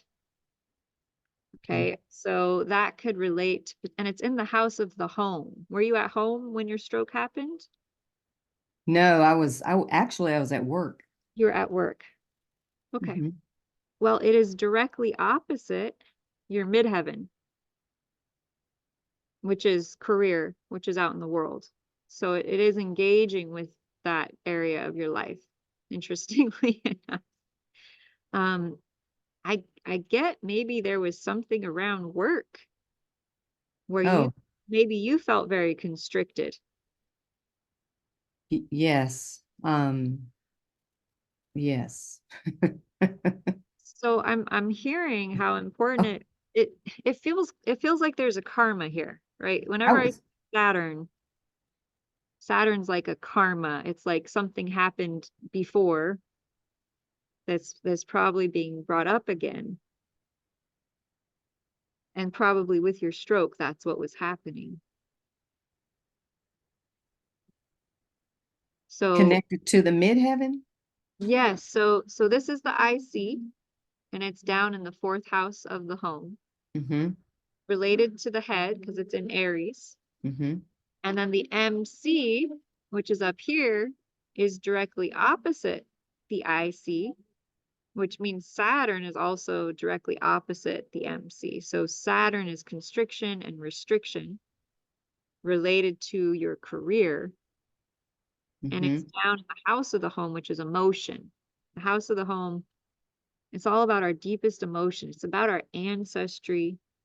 It's about our family. So my guess, if we were to work together and we wanted to clear some of this up, I'm getting that there's maybe some ancestral trauma around authority and leadership. Like I'm getting the sense of like one of your ancestors was a leader and they stood up to authority. And then what happened? And then where have you carried this in your DNA? Because the fourth house is DNA and its ancestry and its lineage. So where have you carried in your DNA itself constriction and restriction around authority figures? And then you were at work, and then maybe that got activated, like it got brought to the surface because of something that was happening for you with your job, right? So it was like you were triggered about it, but then it also triggered another layer because the fourth house typically relates back to our ancestry and our DNA of potentially an ancestor who stood up to authority, and maybe something that happened to them that could have gotten coded in your lineage. That makes sense. And so, And I'm not the only one though. Okay. So, my aunt, now this is on my mother's side, right. all on my, and the stroke happened on my right, but it affected my left. Mm-hmm. So it's my grandmother, my aunt, two uncles. Mm-hmm.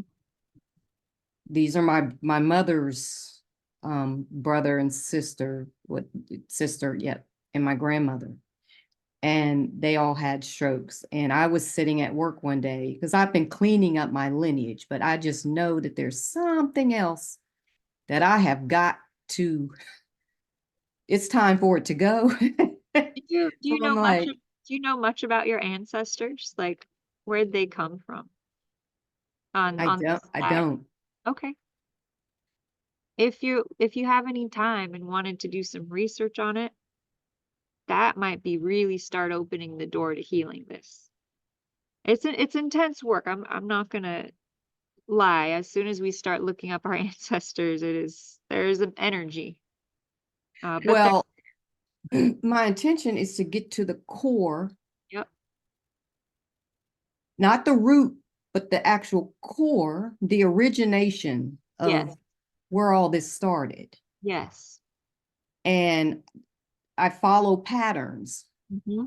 but as I follow the patterns and I'm deleting and I'm getting to that core, I can feel. And I didn't know, I kind of knew maybe the chart could kind of tell me where I'm at right now with it. So that's why I asked the question, because it's all connected to, in order for me to move forward. I do know that. I do know that. Mm-hmm. That's what I'm sensing. Yeah. So when I looked at the tropical chart and I didn't connect with it. I'm like, something's not connecting. What am I missing? And then I was guided to the sidereal. And okay. So now it's like, I hate to say this, it's like I was being misguided Mm-hmm. off my path Right. to what I really came here to do. Right. And I know this is part of what I came here to do, is to clean this up. Yes. Because they didn't do it. So it's left up to me to take responsibility Right. to course correct the direction of my lineage. Right. Right. So yeah. 100%. So yes, and I still work for the company. Uh-huh. And I'm at home with the same company. I wasn't at home then, Interesting. but I just know it has, just even looking at today, I had a meeting outside of my home with my manager, and I wasn't going to sit by him. And I said, no, I'm going to sit by him. So and I've had him before, and I had him when I had the stroke. So it's just all connected. Right. I just Of know I got to get to that core. Right. So he could have some energy vibration that matches whatever this issue is in your lineage, or maybe he was even connected to another family part Yes. of the initial issue. Yes. And it's interesting because Aries is leadership, and you're saying it's my responsibility, and Saturn is responsibility, and Aries is taking the lead. Mhm. And so you feel this leadership energy around becoming a master. Saturn is mastering your family's ancestral trauma to get to the core of it so Mhm. that you can liberate yourself and then liberate all of your family. And it's interesting because the ruling planet of your fourth house is the moon, and your moon is in Cancer. And so you have this strong, deep connection to the river of your family. I'm going to recommend a flower essence to you. Okay. There is a company called Green Hope Farms, and they have a flower blend, a flower essence blend called Trio of Blood. Or I'll send the link to you. One of them is also Precious Blood. But there's a root called bloodroot, Mhm. and it also has black currant, Mhm. bloodroot, black currant, and borage flower. These 3 flowers that help to clean the family bloodline. Yeah, there, Wow. yeah, yeah. And so I think this might, yeah, everyone write this down at home. This might really assist you since this is such a big important path for you. Yeah, because I know that I'm AB positive. Oh, interesting. So I have a rare blood type. And I was told at one point that my blood wasn't the best. Mhm. So, and it's interesting because I'm not working on, but I'm cleaning out my kidneys and my liver. Oh, And interesting. I know that the liver is tied to the blood. Mhm. So, and I just talked about this to myself today. I really got to clean out my liver and kidneys Mhm. for my blood to be clean. Now, what do I need to do? And here you are, Right, right, right, right. giving me what I need to do. Right, asking I know that I'm always guided to the right people. Mhm. And I know that we have tools. There's no way that God, source, creator would we wouldn't have any tools to help us navigate. Right. So that's why I know that I'm at this core. I'm just right there because we will be moving into the Aquarius later on. Like it ain't now like tropical is saying that is coming up, right? So Right. I know I'm Actually, preparing for that.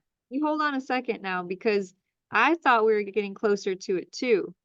But according to this system, we're actually much farther from it. It's like 700 years. We got way more time, way more time in the Piscean era, which to me makes me think of love. Way Yes. more time around loving each other and having compassion for each other before we're able to handle technology on the level that the Aquarian age will bring. That's what and maybe that's what you were saying as well. Yes. Mhm. And so I just know that it's like I have 1 foot in and 1 foot out. Right. Now midheaven is purpose, right? Mm-hmm. And it's the top of our Christmas tree. It's the star on the Christmas tree. And so if we're looking to activate our purpose, which I think all hands up, I think we all are, we want to achieve what we're here for. Want to achieve that completion. I'm here. Mm-hmm. Well, we have to recognize that the roots create the fruits. And I learned this from T. Harv Eker. And so the roots of an astrology chart is down here in the 4th house, conjunct the IC. Okay. And so what do then you have your midheaven up here. It's doing great. It's got Jupiter close to it, which is expansion and fortune. It's the millionaire planet. It looks like you being successful with whatever it is you do. But then we come down into the root cellar, and you've got Saturn, and Saturn is known as a karmic planet. It can reveal our samskaras, it can reveal our karma, it can reveal things that are unresolved, kind of like a workload, Mm-hmm. kind of like a cart with a ton of stuff to deal with.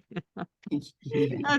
That's why we're like, Saturn return, got some things to deal with here, right? So Saturn down in the home space tells me there's some discipline, there's some work for you to accomplish to unleash your full potential, and that it's down here in the root cellar. That's what I pick up on. And I think you're already on track. I mean, it's already starting to unravel here. I definitely, one of my specialties is working with ancestry. I came in with a whole lot of ancestral stuff to clear. I have ancestors who came over on the Mayflower, and that a lot of Puritans in my lineage, a lot of religious folk, and they went through a lot of persecution. So I've come in with a ton of my own ancestral work to do. So that's one thing I specialize in clearing. And so when I work with someone, if I were to work with you, for instance, we would tap into and test how many ancestors back is the core issue. And then we would also identify what emotion is it that's blocking the flow. And I sort of see it as like blocks in the river. And it's interesting you say river because in talking about Pisces, I have my ankles have spider veins. Interesting. So You also have your Chiron there. yeah. I would circle this Saturn here, Mm-hmm. and then I would circle this Chiron. And I'd say that's like a nice, good workload. those two areas, like you study them, you learn about them, and it's going to give you a lot of insight. Odie just posted in the chat. She asked, what do you do if there's no planets in the fourth house? So I just wanted to share with everyone, if you don't have planets in a house, it's okay. It's okay. Like you don't have to be, that doesn't mean there's nothing happening in that house. It just means it's free from the influence of planetary energies. It's kind of like a blank canvas. You kind of get to have more of a ability to activate it. It also means maybe there's less of a focus for you in this lifetime.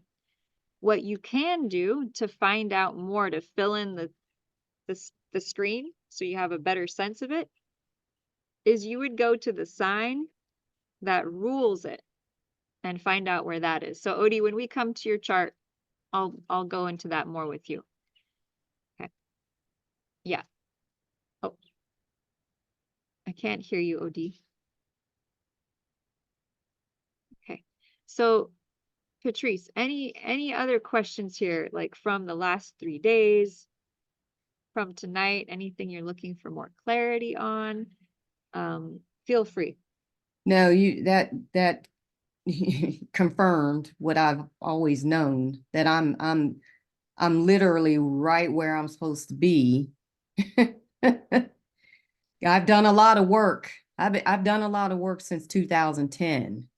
Mm-hmm. But I'm just feeling like there's something else. Mm-hmm. Well, I have to share something. So Odie asked, she said, okay, well, what are some things that make a really good astrologer? Yeah. Okay. So one thing is the constellation of Aquarius. So if you have Aquarius placed well in your chart, Aquarius relates to astrology. It's like the sign that you know, it's all about the new age, it's all about humanity, right? And your destiny point is in Aquarius. So someone who has their destiny point, their sun, their moon, their Mercury, or some other main planet in Aquarius, that is going to make you predisposed to be pretty good with astrology, because one facet of astrology is technology, right? It's kind of a technical thing. It's like the stars, it's energy. Aquarius is the energy body. And then you also have your sun in Scorpio, and Scorpio is the traditional ruler of astrology. Oh. So you actually have a chart very geared towards being an astrologer because you have Virgo, you love a lot of Virgo, so you're very analytical. You have the sun in Scorpio, so you're very deep. You like to get the answers, you like to dive in, and so that Scorpio energy is really important for reading astrology charts. You also have your destiny point in Aquarius, so you love connecting with lots of people and creating a synthesis. So it's not just about you, it's about everyone, Mm-hmm. bringing everyone together. So if you were wondering if you would make a great astrologer, you definitely have a lot of very good placements for that type of work. So just wanted to use your chart as an example to answer Odie's question, because you also even have a lot of Aquarius in your second house, which tells me you could probably make a lot of money online with like an astrology business, right? So if you're wanting to learn another career, that might be a fun side project or side thing to do Yeah. to bring in to see if that might help you release any constriction. And that's one reason I'm out here, is that I know a lot of people really want to get out of the hustle and bustle of a regular 9 to 5 work environment. And I found that reading astrology charts can actually be highly lucrative and you can help people. And the two of those things combined is just awesome. It's just so cool. And so I was like, So, yeah, go ahead. oh, I'm sorry. Sorry. you're I always talk. Um, You're so fine. this could be a way for me to work with people in their money, You could. to Definitely. go deep Yes. where the pattern of their money is. Oh yeah. Yeah. Oh, sister, you could make that your specialty, no problem. And that's one cool thing about charts is that they can be super highly focused, right? They can be you can tailor it towards whatever you want. Do you want to work with business execs? Do you want to work with corporate leaders? Do you want to work with people and their money? Do you want to work with other healers? Who do you want to focus on? I mean, it's infinite what you can do. Okay. Yeah, Anyway, I know I have to do something. yeah. Um, I'm starting to feel more restriction where I work. Yep. Even though I work from home, Mm-hmm. I I can just, because of what's happening in the economy and Mm-hmm. all the shenanigans happening, right? It's a highly unstable time for so many people. And so And I got into this during the pandemic when I couldn't go anywhere. I couldn't talk to anyone in person, right? I had to find some way to create an income and create a living. And I was like, I can go online and I can share astrology. And so that's how this all got created. And so it's kind of a neat business because you can do it from pretty much any location that there's Wi-Fi. yeah, You can set your own hours and you can be helping people at the same time that you're earning income to pay for your groceries and, take care of your children. And it's a really amazing business opportunity as well as being a soul felt, soul led mission type work. yeah, And it's really not that difficult. It's really about just learning the symbols and the signs and then seeing how they create a picture. And then you just interpret. You're like an interpreter. That's kind of what it is. So if you can learn a language, you can learn astrology. And coach, you know too. This is a language in It it itself. is. is. Yeah, Absolutely. yeah. So this is totally possible for anyone who wants to. I've found that a lot of people don't think it is. It seems too complicated, it's overwhelming, but at the end of the day, if you just break it down into the components, it's really quite accessible for anyone. I would really use it too for my boys. One's nine. I have three, but one of them's 19 and 22, and they're at that. When COVID hit, they got lost, so they don't have a direction. Right. right? They're slowly moving into it, but they're not here to, they're here to do new things. Right. So the old way of doing things, they're not fitting into that. So I want to be able to like kind of guide them, give them little hints of things. I know they got to learn their lessons, but they're kind of lost right now. And I this could possibly be something that I could assist with them. Yes, 100%. I love working with young people. I had one client who his mom worked with me and she loved my session so much she had me work with her son, who was 18 and just about to graduate from high school.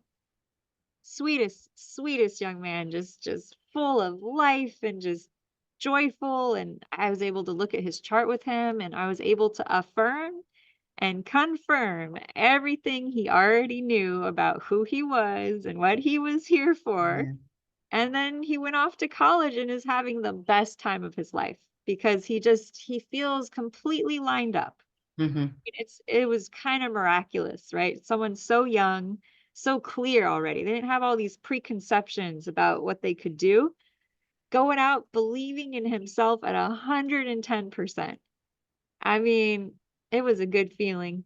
When I got off that phone call, I was like, I just got to help this young man on his path, pursuing his purpose, and just support him and, encourage him to go for those things that maybe he was a little hesitant about. I was like, you got this. You can do it. And he was like, yeah. And it was so great. So I know if Yeah. you wanted to gear this towards your sons or to young people, it's so off the charts powerful. And Jupiter's in your house of children right now. So that's the millionaire planet. Interesting. That's a good sign. That's a good sign. Yes. Thank you, Wow. Lotus. Yeah, Appreciate that. of course. Of course. All right, let's see here. Let's see here. Anna, how you doing out there? Yep, I was like, Anna needs to ask some questions now. I could feel you. Okay, let me find you.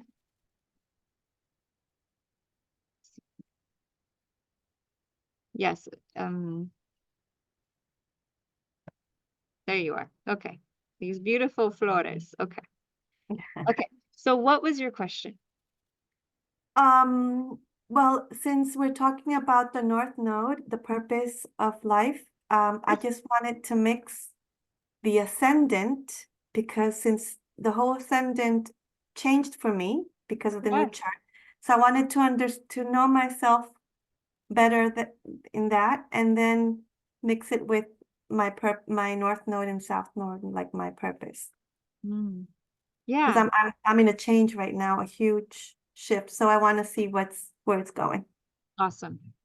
So in the next course I'm going to be teaching, one of the classes is called the 5 Pillars of Purpose.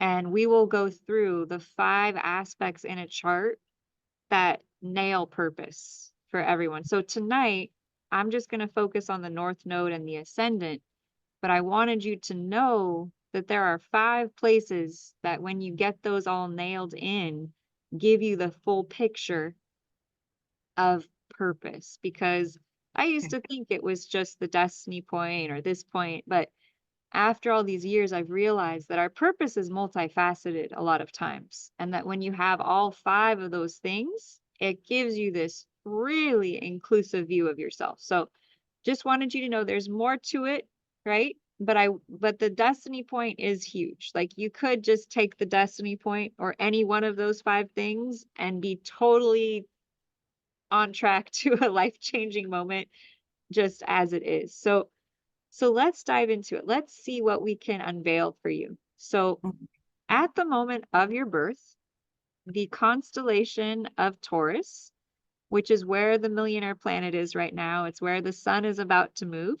So just a little bit of context for what's happening in the world for you right now is that the sun is in your 11th, about to come into your 12th. The moon is in your 12th, and Jupiter is in your 12th house. So the 12th house it's very internal. Mm. It's like the womb. It's like the womb-like space. I often see people who are meditation teachers, Mm.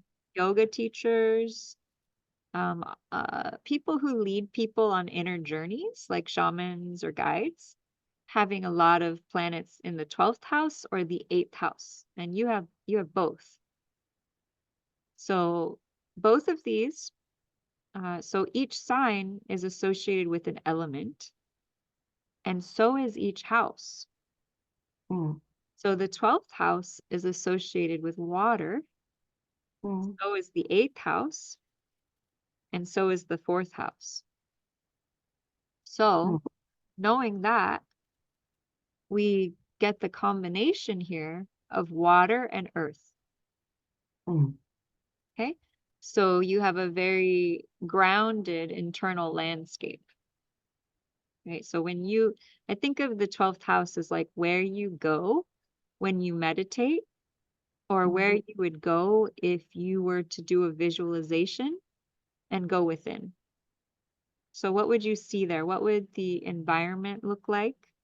What kind of dwellings would you see? Right? So someone with water and water might just see a water kingdom. But with water and earth, you might see a beautiful flowing river or the ocean, and then maybe a very nice cob house or hillsides, right? So a lot of rock, like a lot of earth, maybe lots of plants growing, lots of Mm. food and fruit and flowers, very luxurious, very lush environment inside of yourself. So it's a very strong goddess energy.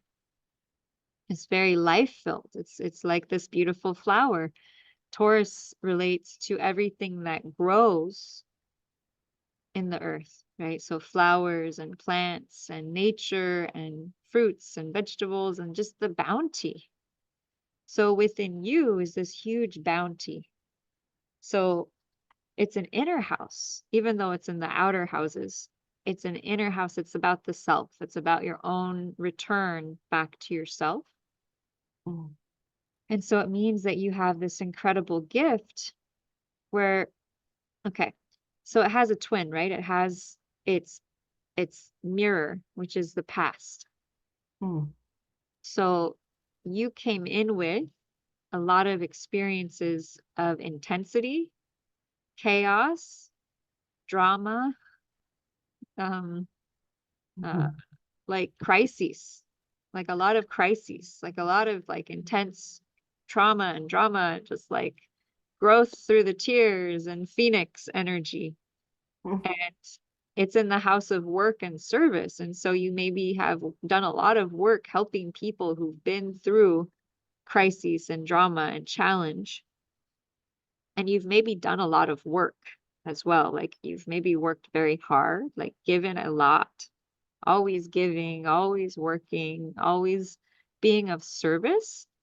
Mm. So when you have the South Node in the 6th house, Virgo's house, work and service, Yeah. you've already given enough work this lifetime. Mm. And I mean, many other lifetimes, you've already worked enough. This is the house of work and service. And so when the destiny point is in the house of the 12th house, which is like the cosmic return or the cosmic womb, there's no work in the 12th house. There's no like grind. There's no schedule. There is no need to do this, need to accomplish that. It's just pure beingness. It's just pure space. No deadlines, Mm. no strong work parameters or structure. There is no structure. For someone with their South Node in the 6th house, this can feel terrifying because you're so used to parameters and boundaries and borders. And so the biggest challenge for the destiny point in the 12th house is rest, just giving yourself time to be and just giving yourself time to enjoy life, like to paint, to sing. Me gusta bailar, me gusta, tocar la música, right? It's all about the enjoyment of life with Taurus. And then the 12th house, the spaciousness of being. And so you've come from so much work and so much giving and so much intensity and trauma around every corner and intensity. And so Hmm. what the universe is telling you is you don't have to do that anymore. It's saying you can shut the door on all the drama, all the intensity, all the chaos and crises, and you can open the door to more spaciousness, just more meditation. It's kind of like giving yourself 5 minutes, 10 minutes, 20 minutes, 30 minutes every day away from a routine, away from having to do anything, go on a walk and smell a flower. It's asking you to make time for the seemingly unimportant moments of life, to just be. They say when the destiny point is like this, 6th house and 12th, that you have given so much in other lifetimes that your cup, you come in with your cup a little bit empty. Like you already gave it all. And you get depleted easily. And so what that's telling you is that you need to work on filling up your own cup as the priority, not as the last resort, and to schedule your life more around giving to people in a way that feels spacious, that feels light. So I'm seeing things like art and music and food and beauty and just enjoyment. To like take your focus off of the trauma and the intensity and to turn to stability and security and grounding, like gardening, Yeah. like walking in nature, connecting to the earth, and then perhaps leading others. And this is supported by your midheaven, which is your Christmas tree star, being in Pisces, which is music and art and spirituality. It rules the 12th house. So you're really being asked to get out of the hardness and the difficulty and the challenge and to get into where you feel safe, where you feel good. And this is so challenging because the South Node in Virgo is so used to giving, working, that it literally sometimes cannot turn off that mode of being. It's like, what do you mean go on a walk? There's so much work to be done. What do you mean paint a picture? There's so many people to help. But God's saying you already helped them all like 1,000 times over. What about you? What about your inner world? What about helping their inner world, right? So teaching meditation, teaching art, teaching creativity without needing to have to go so deep, without having to travel into the dark caves of people's consciousness anymore. Because that's what Scorpio does. Now, for Patrice, with your sun in Scorpio, you want to go into the deep passageways. You're like, what do you mean not going the deep? She's like, no, that's where I want to go. Yeah, I hear you. I hear you. So do you see how we're all so different? And yet we often wonder why no one thinks like us. Well, it's because we're different. We have a different makeup. We have a different configuration. And so that's why knowing this is so valuable for our work, for our relationships, for our friends, for our families. Can you imagine if you knew how you related to everyone else in your life and you knew why they were the way that they were and why they couldn't stop wanting to go deep? Like, oh, my sun is in Scorpio. Of course you want to go deep. Yeah. So this is why this is literally $1 million conversation. As And what with and with my, because since the sun is where we have to go also, it's in a 3rd house though. Isn't that communicating? It's like the opposite of inward And Well, there I don't know how to relate those. yeah, great question. Great question. So this everything under that middle line, everything under the horizon line is inner. It's the inner world. Oh, okay. So the sun is still inner. It wants you to shine in Leo, but here's where so the third house is like the container that that planet operates in. So your sun wants you to shine with your neighbors, with your friends, with your family, with your brothers and your sisters, local, like in the hub. In the hub. Make it easy, right? Make it like a community performance where you have a class where you teach art or you teach music or you lead some type of work that's beautiful, because Taurus is beauty. So shining through your work around, and maybe you add a little meditation as you speak about beauty. But it's like this big encouragement for you to, at the same time though, your moon is in the 8th house, which is Scorpio's house. So you still have a shamanic energy. You can't probably ever get away from that. And you feel nurtured by depth. But it's in Capricorn.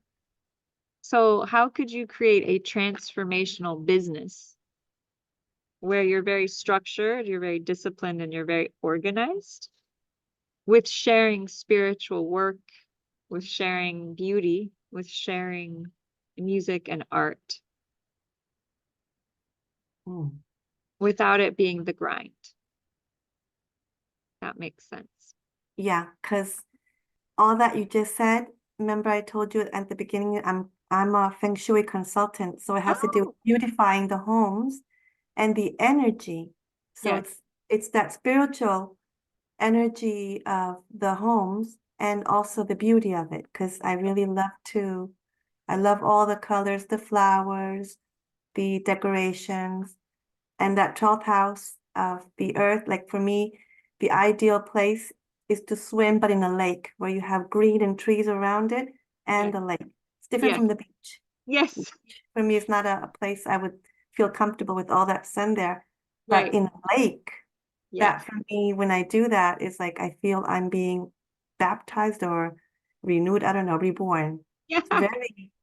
It's very intense, the water thing. That Pisces there, so it started to make sense there. Yeah. Yeah. You have the destiny point in the house of Pisces, and you have your midheaven in Pisces. Yeah.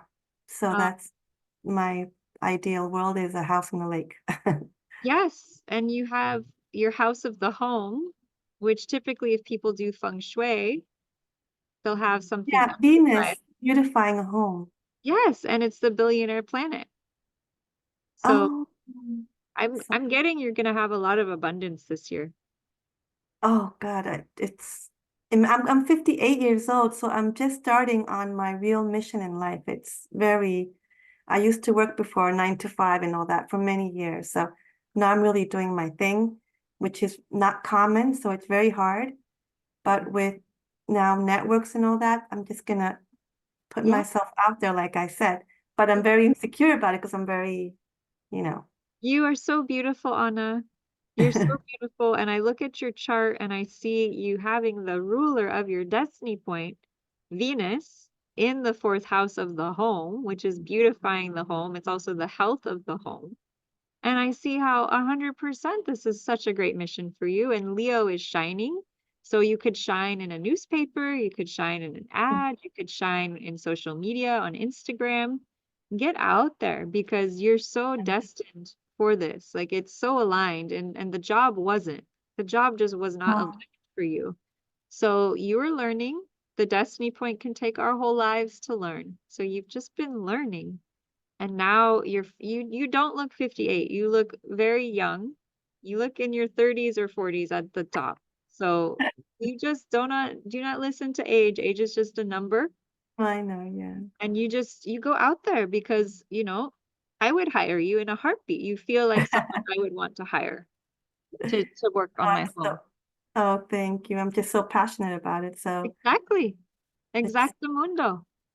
yeah. Yeah, Thank you have Huh? Venus, the billionaire planet, in the house of the community and society. So this is a great year for you to go out there. Yes, I just started. So, oh, thank you for confirming all that because I'm doing it anyways. It's like you throw yourself, into the abyss.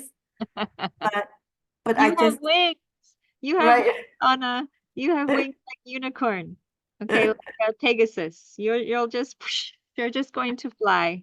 You're going Think to I fly. just can't see it any other way, so I'm just gonna do it because You it's have, one. yeah. If I don't do it now, then no, I need to really do my passion. So Yeah. thank you very much. It's really, I'm very grateful. Thank you. Yes, awesome, Anna. We cheer you on. You've got this. No problem. It's Thank done. It is good. It is complete. These are amazing. Is everyone gaining some cool insights here, having some kind of inspiring moments? Yeah. Okay, so Bibi, I feel your presence, my friend. Do you have any questions? Yeah, go ahead. No, we're not. Okay, not really at this moment. Thank you. Okay. Okay, so we come back or Can you okay, hear me? you come up with some questions, we come back to you, okay? Oh. Sorry, can you hear me now? Yes. I'm so sorry, I got the volume all the way down. Well, no, at this moment, I really don't have some questions. I'm learning for all of you guys. Yeah. Okay. We will come back. I feel Odie having a long list of questions, so we will get to Odie's questions and we will come back. Okay. Very good, BB. I'm glad you're here. We still have to find out how we did with coach's chart. Okay, Odie. All right. Hello. Questions. Maybe we can start with the other charts that you were doing that caught my interest was the Saturn. As I'm having, I think it's around 60. We have a second Saturn return. That's right. And mine's in Aquarius, which on the other system, I think it was in Pisces. So can you tell me a little bit about that and where it's positioned? Because Saturn is what gives you difficulty. I'm yawning already. All right. Oh, geez. Well, no, it's actually, people say positive things about some things and negative things about others. But the truth is, every single thing is both. Yes. There is no thing that is only positive and no thing that is purely negative. They have a combination. So Saturn gets a bad rap. Most people avoid Saturn, but would you want someone to build a foundation and take their time and plan it and get it really solid before they built it? Or would you want them to rush in and not pay attention and not notice things and not do the best that they could? So Saturn represents our mastery at building foundations. Building foundations. So you have Saturn in Aquarius your whole life. That means Aquarius is all about the new age. So you feel a strong resonance to building a new age foundation. And it's funny because that could mean a couple things, couldn't it? It could mean building a new age foundation of a house or a building, but it could literally be building a foundation, right? That raises money or does charities for new age things like spirituality or business or whatever it is you want to focus on. Did you have a question, Anna? Yeah, sorry. It's because I wanted to, since you're talking about the Saturn return, Yep. and I'm also going through that in Aquarius. So I just Oh. wanted to add, it has to do exactly what I just told you before, that I'm starting all over and about the foundation where I started to study first for years, and then now I'm just getting out there. For me, the Saturn return is just a whole new way of living in my profession. That for me is the Saturn, because I'm also in the Saturn return right now in my chart. That's it. Oh, interesting. Okay, so we have two people who have Saturn in Aquarius. And so what? At what age is it? At 58 or 60? I think it's different depending on where the Saturn is. Right. And so right now, Saturn is literally around 18 degrees. That's where mine is. Okay, so they're a couple degrees apart. Saturn moves very slowly. So it's possible for people born 1-2 years apart to have Saturn return around the same time. Okay. So what does it mean? It's going to mean different things for both of you. Okay. So I don't want this to be a blanket of because you both have Saturn and Aquarius, it means the same thing. It's going to mean totally different things because Anna has her Saturn in the 9th house of teaching and travel. Okay. And you have your Saturn in the 12th house of internal, right? Your spiritual connection. Okay, so I think they both need to be handled a bit differently. Even though they're exactly the same, it can be very confusing to try and do both at the same time. So let's peel back the layers here. We can look at both. So first of all, what is Saturn in Aquarius? Well, what is Saturn? Does anyone know what Saturn is? What is Saturn? Who wants to take a jump at it? I believe they call the granddaddy, time restrictions. That's all I think I know. Yeah, all of that. Yeah. I always think of Saturn walking into the club or the party and he has a briefcase and he's dressed impeccably well, like with a suit and a tie, and maybe he has gray hair and a watch, but he looks impeccable. There is not one hair out of place. He is just so structured, so organized, and curated to the highest level of perfection. Now, people who are in the brotherhood or secret societies, that is sort of a Saturnian structure about climbing the ladder to success, both material and spiritual success. Kind of like climbing to the top of the pyramid.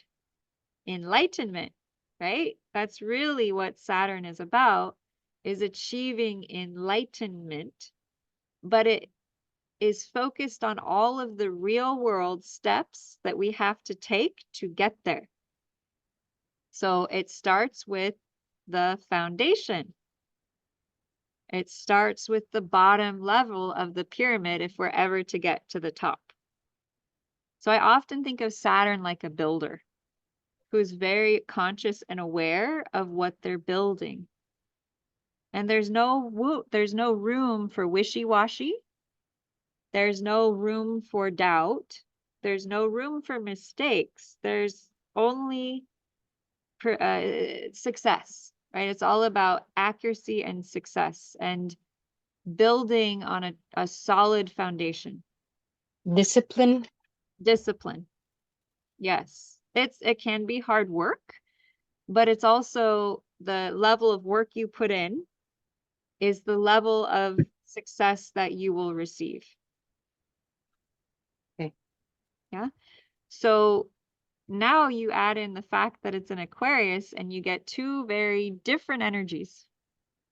If Aquarius was a person, they might have multicolored hair that's dyed and spiked like a mohawk.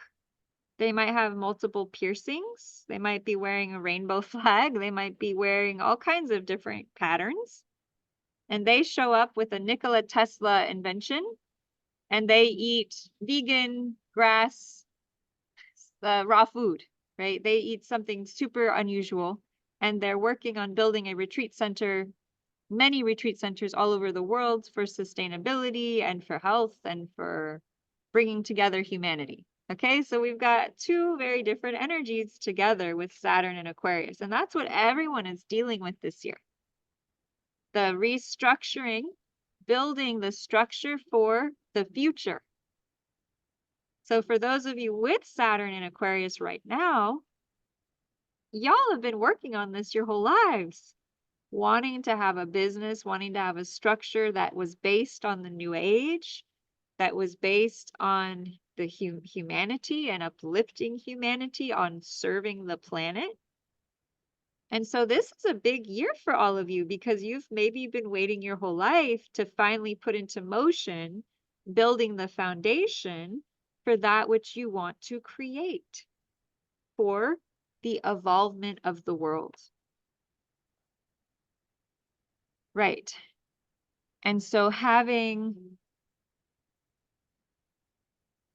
it in your 12th house OD is about you building a new age structure around spirituality. So this could be building a spiritual business that maybe guides people through energy work, maybe guides them through meditation, going within. You might use technology. You might use some type of restructuring of the body. Saturn relates to the bones. Okay. So this could also relate to your own bones, needing to be really paying attention to your bone system, to your teeth and to the bones, and to making sure they're at optimal levels, giving them the love and care that they need. Right? But it also can relate to the bone system or structure of whatever it is you're wanting to build. What is that? Well, New Age community, New Age society that is spiritual in nature. So you might be someone who wants to create a retreat center for people to come in community and work on becoming successful together. You might be very tribe oriented around 12th house is retreat. It's rejuvenation. It's replenishment. You have a lot here, right? You've got Venus, the billionaire planet. You've got Chiron, which is the water. And so I would recommend that you probably want to build this retreat center near the water, that where you're moving might not just be about you, but it might be about what you're here to create. And you've known this. You've been waiting for this. This is not something that is totally new for you. This has been building for your whole lifetime. That Saturn is also opposite your Mars. And we already talked about how Mars is the ruler of your second house of money. And it's in health and healing. And so it's being a leader of health and healing to help bring together a like-minded community, perhaps having a structure for this new age community that will help people to achieve success and mastery. So there's a certain seriousness. There's a certain groundedness. There's a certain structure at the same time that it's in the energy of the new age. So bringing the new age together with structure, with authority, and with retreat, rejuvenation, and the spiritual path. It's also near your nurturer. And so you really get an opportunity here to nurture that authority energy in your life and to nurture other people in sort of like a, you know, like a very loving authority, right? And so when you have a community or you have a retreat center, there needs to be people who are in charge.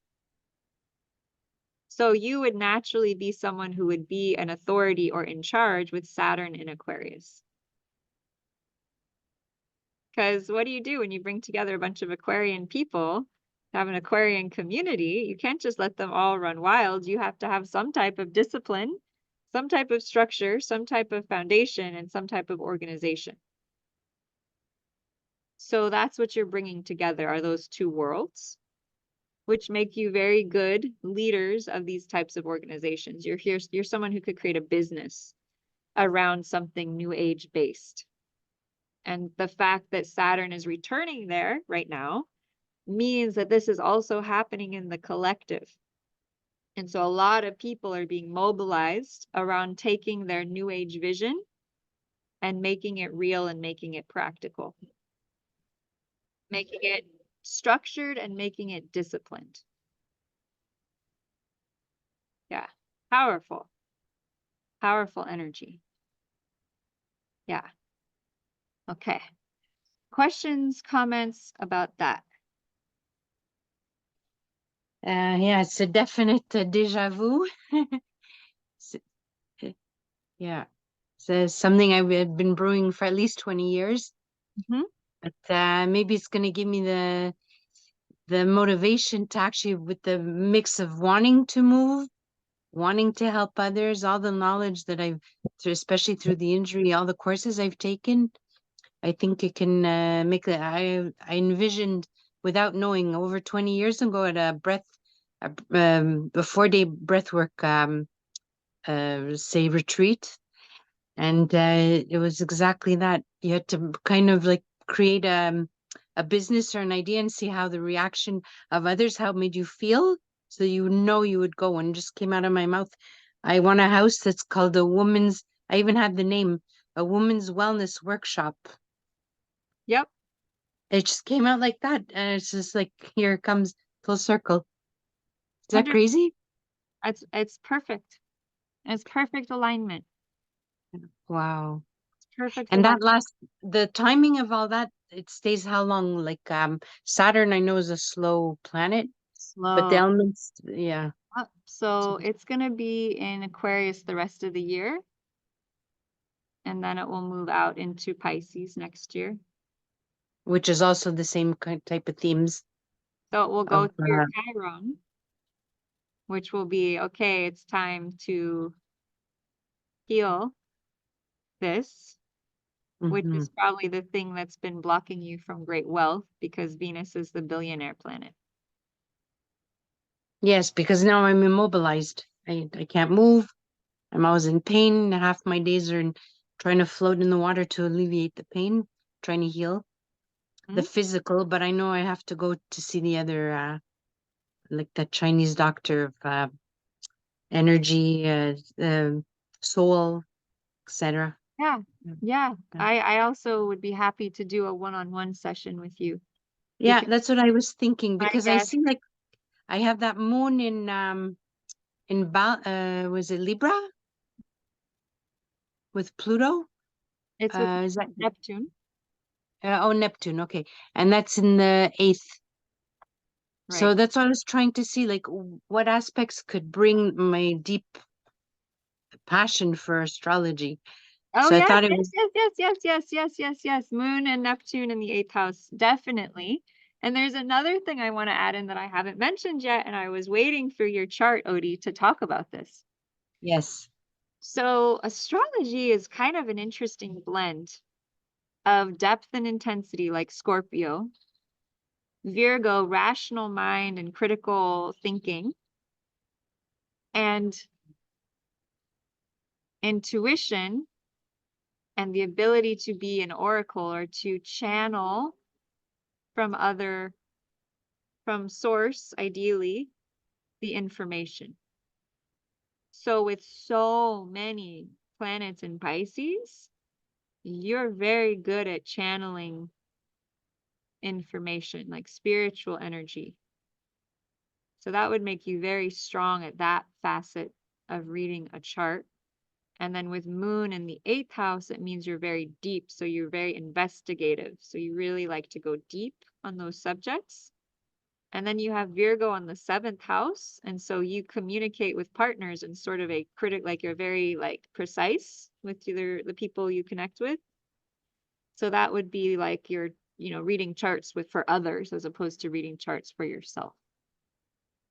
So yes, I could see you being very good at this work. That's for sure. It could be one of the workshops at the retreat, Of course. or Oh, for instance. it's such a For great instance. thing to talk about. Anna, did you have a question? I saw you. Were you getting excited or do you have a question? She's just She excited. wants to feng shui it. She does. Oh, good. Okay, yeah. Well, maybe we'll have a big retreat center. You can do all kinds of stuff at, right? Yeah. Well, I just want to say one thing, Lord, is that I definitely agree. I think Audrey will be fantastic. She already has like more than the basics and she understands. I can see the flow in her already. She'll be really good at it. Oh, so nice of you to say. Thank you. I appreciate that. That's sweet. From one Mars in Leo to another. Yeah. That one surprised me because I always thought I was Mars in Virgo, which was like more calculated and interested in health things, but I think I have it in Leo. Mm-hmm. But It's- it's in the house of Virgo? Yeah. Oh, that's why. Yeah. So things that are always health related. Yeah. Okay, so Saturn opposite Mars could be the restriction on your mobility. Because Mars is the body and Saturn Okay. is restriction. So So when that shifts, then there could be a change in my situation, let's say. that's very possible. Or finding the core cause of this. This usually when you have a karmic planet like Saturn with Mars, which is kind of an aggravator of energy. Sometimes, not always, sometimes very helpful to take action and have leadership. But having Mars there, Saturn can be karmic. And so finding the possibly past life roots of potentially where you faced restriction from authority around taking action and leadership with your vision and your mission. Feels like maybe something happened in that 12th house feet, right? Mobility of the body has not been resolved yet. And it usually always boils down to forgiveness, which is always the most difficult when we've been hurt. That's what I Yes. found. So it can be very helpful to have an energy healing practitioner work with you, hold your hand through the process of healing, whatever that is. But what I've found with my healing work is once we identify the placement of the planets that's creating the issue, we can then pretty quickly just test and see what's causing it. How many lifetimes back, how many ancestors back, what was the story, and then, tune into it and see what emerges. Yeah. Can I ask, what is that A0 that's in her ascendant mean that we all have on the charts? A0 and So- A2. Yeah, so those are different asteroids. So I'll just tell you now what they all are. Okay, so you can take out your pen if you want, and I'll just list them all. So A0 is, just give me 1 minute. I love to have the asteroids. They're very, very interesting, very helpful. Okay, so A0 is here. A1. Well, A1 is Eros, which is the asteroid of passion. Can be what we, crave as passion in our lives. And A0 is Psyche. And Psyche was Eros's mate. So it's actually a really good story. So see here. You guys want to hear the story of Eros and Psyche? Sure. Okay, so Eros and Psyche were lovers, but how they became lovers was sort of interesting. So Psyche was a beautiful goddess, immortal though. She was a woman. She was so beautiful that all the people started worshiping her over the goddess Venus, or Aphrodite, the goddess of love. And this made Aphrodite really angry that they were worshiping someone that wasn't a goddess, right? They were worshiping a human woman. And so she sent out a decree that they had to sacrifice Psyche to a monster. And so they created a whole funeral march to carry Psyche to the monster, and everyone's wailing and crying. They're about to lose their daughter to this monster. And so Aphrodite had asked her son, Eros, Cupid, Eros is another name for Cupid, to come and to take care of her. Kill her. But as Eros was gazing at her preparing, one of his arrows pricked him, and he fell in love with Psyche. And so here they are wailing and crying that Psyche's about to be sacrificed to this beast. And they take her up to the top of the mountain, and there's a great wind, and she's taken and she disappears. Well, unbeknownst to her or her whole family, she was taken by Eros, the god, this Cupid, god of love, with his wings and his arrows, and taken to his estate, let's say, in the heavenly realm. Huge estate, huge palace, where there were servants, but they were invisible. And so she was taken care of by invisible servants. She was fed, she was dressed, she was treated like a princess or a queen. And at night, Eros would come to her, but he would turn off the light. And so she kind of started falling in love with this monster because she didn't know any better. And she didn't know what to expect once those lights were off, what would happen. So she just kind of went with what happened. And so eventually she fell in love with this mysterious being. And she decided that she needed to contact her sisters and her family to let them know that she was still alive and she was okay. And so some magic enabled her to contact them. Maybe they opened up a scrying pool and were able to talk through the pool of water or something like that, magical. And they were like, what happened? Are you okay? You're with this horrible monster. And she's like, well, it's actually not so bad. There's good food and I'm kind of in love with him. And they're like, what? And they're like wailing, like, what are you in love with? Is this monster? And so they concocted a plan that one night when he had come to her rooms, she would light a candle and she would find out who he was, because she still didn't know. Now, the issue was that Eros had made her promise that she would never look at him. She would never turn the light on. He'd made her swear to never do this. So she knew that if she did it, she might get into some trouble with him. Okay.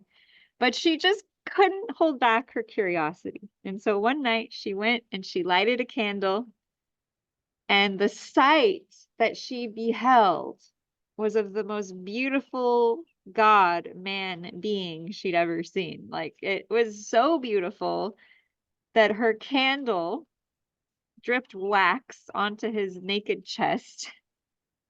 And he awoke with a yell. Ah! And he looked at her and said, you betrayed me.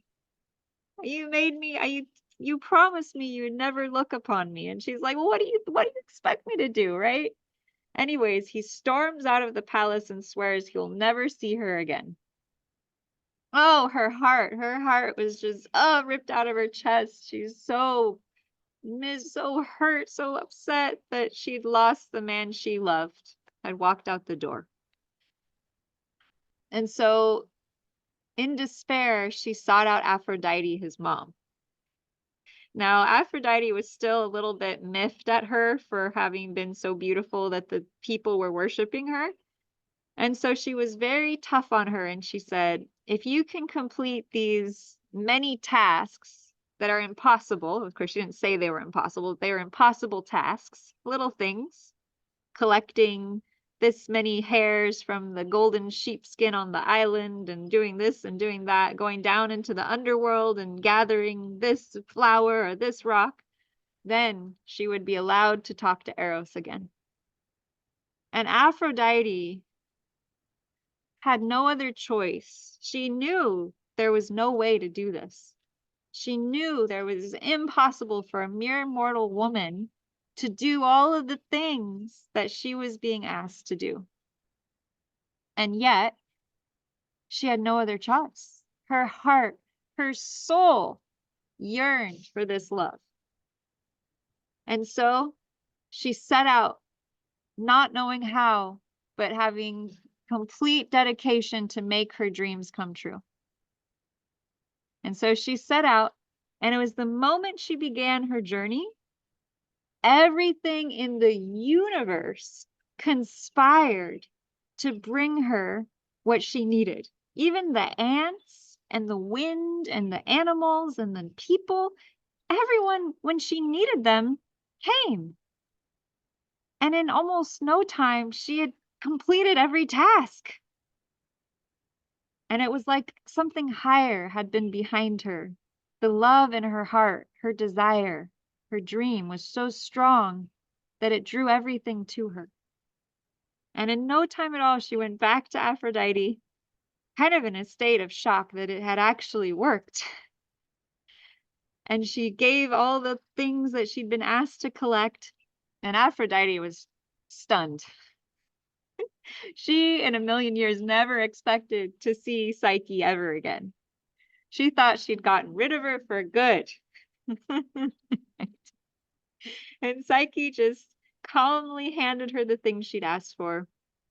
And Aphrodite was good to her word. She knew she couldn't lie or cheat or, do the wrong thing. And so she brought Psyche back together with Eros. And she was gifted to be half immortal so that she could be with Eros for all of eternity. And so that is probably the only true love, happy ending story in Greek mythology you'll probably ever hear. And it's between Psyche, the goddess of, a being of great love and great beauty. So Psyche in your chart represents where you're very psychic. Did you all hear that? Who was it? It was firecrackers. Oh, So I guess we have some confirmation about how great that story is. Also, yeah, that's so cool. so Psyche was this goddess of this being of love who had amazing psychic ability. She was tuned into something higher. She's very Piscean. So wherever you have A0 or Psyche in your chart, that represents where you're very tuned in. You have a great psychic capacity. And wherever Eros is represents your passion. So this can be your love nature. This is Psyche and Eros. This is very interesting, are like the higher octaves of Venus and Mars. So they're a higher frequency to Venus and Mars. And so if you're doing a love compatibility reading, and it's so interesting because BB had just messaged me and said, how do you find love compatibility in a chart? And I thought, oh, and then this came through. So very interesting timing.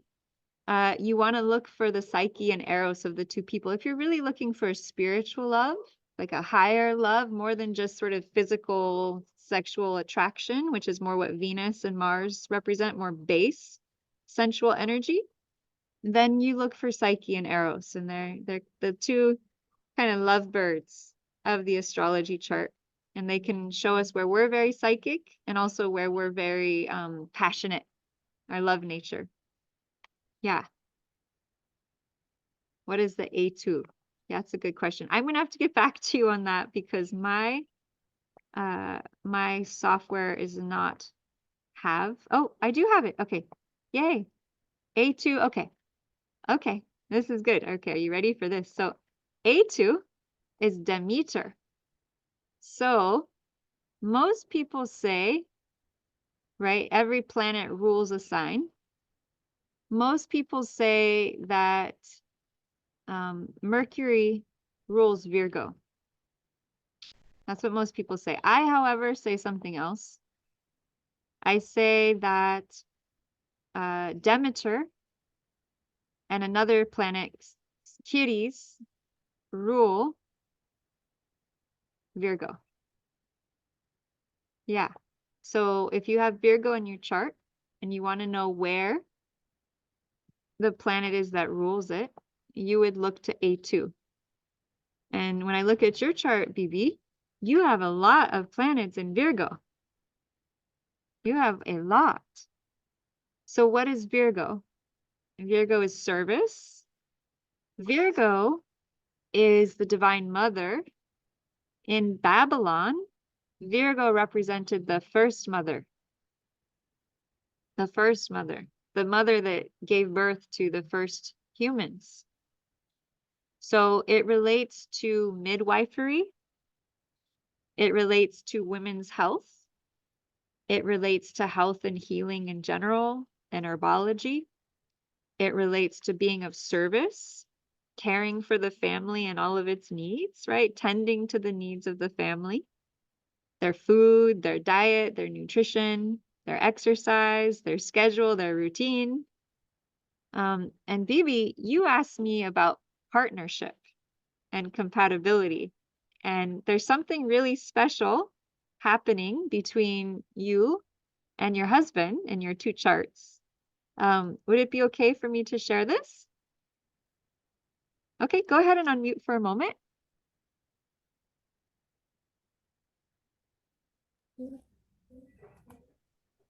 Okay. So one very powerful way to discover love, compatibility, is between the sun and the moon. And tomorrow is going to be all about love and relationships and whatever else you want to talk about. But we're going to start tonight with a little preview of what we'll be looking at. And so, Bibi, you and how long have you and Coach been together? If you don't mind me asking. Uf, ¿cuántas, Georgie's? 32. 32 years. Wow, that's amazing. That's so beautiful. And so I actually have read a book that talked about studying marriage and studying relationship. And they studied couples that had been together for many, many, many, many, many years, like you. And they found a striking pattern, which is that the sun and moon were conjunct or opposite between you and your significant other. And so how many people would like to have a relationship that really worked, right? That really lasted, that was very compatible, right? I think all of us. Yeah.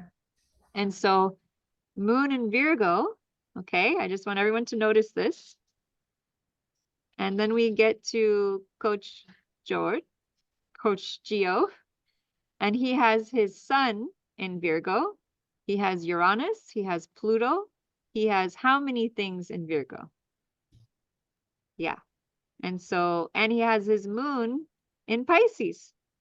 So his moon in Pisces is directly opposite his wife. And so their moons are attracted to each other, right? Emotion, how they feel. They are opposite. So there's polarity. Sometimes they don't understand each other because her emotional field is in Virgo. Okay, that's earth. Whereas his emotional field is in water. And so learning how to see each other's point of view can be challenging sometimes, but it also is highly attractive. Okay, it's very, very highly attractive. When we have a planet opposite sign to someone, very like magnets, like positive and negative together. So for a man and woman's relationship, it's actually very powerful to have that in the chart. Okay.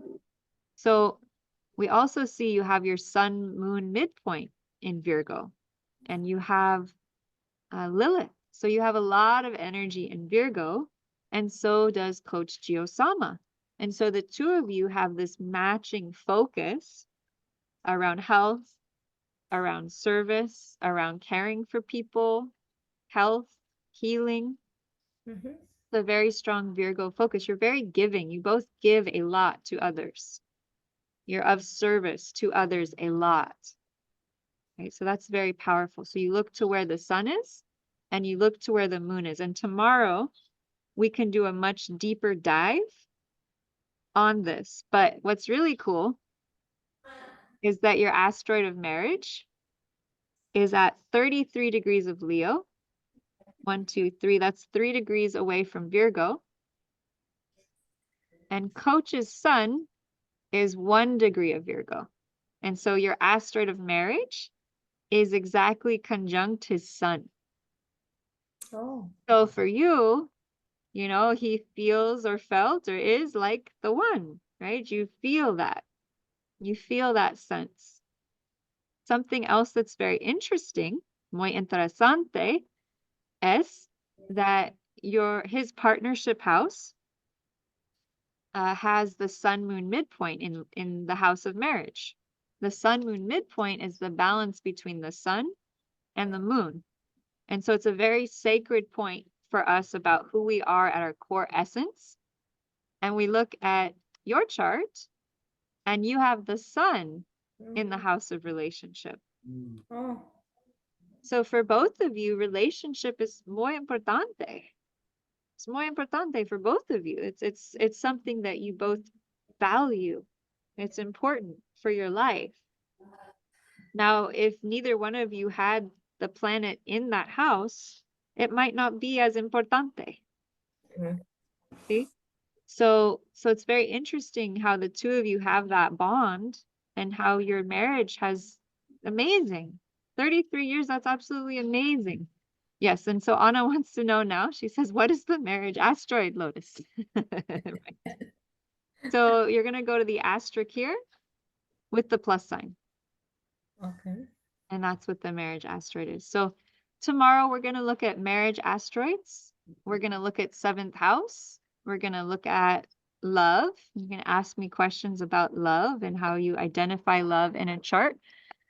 Unless someone else has a different focus that you'd really like to do, I was thinking love would be something we haven't really dove into yet.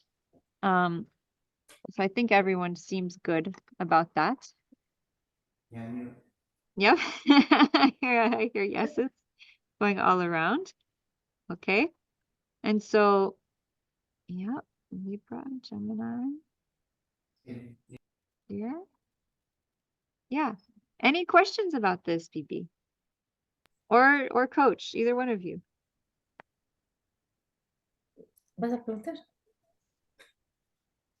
No, yeah. Where were you 33 years ago? Yeah, right? I know. I know. I love doing couples readings. They're Hey, I think I know exactly what I'm gonna get into. oh Forget yeah. everything else. We're gonna do readings. Yeah, you and BB. You and BB could be my first married couple doing readings, huh? Oh my God, you'd be so We're gonna get together with all the attorneys. Yeah. And we're gonna make sure. How do you know he's the right one for you? That's Come, so let me true. read your chart. That's right.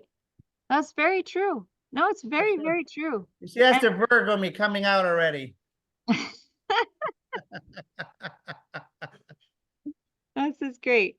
This is great. So, I and have a question yeah, from what you just said here. Yes. So if one person has, let's say the woman has the moon in Virgo and the man has the sun in Virgo, is that compatible? Because I that part I didn't get. yes. It is?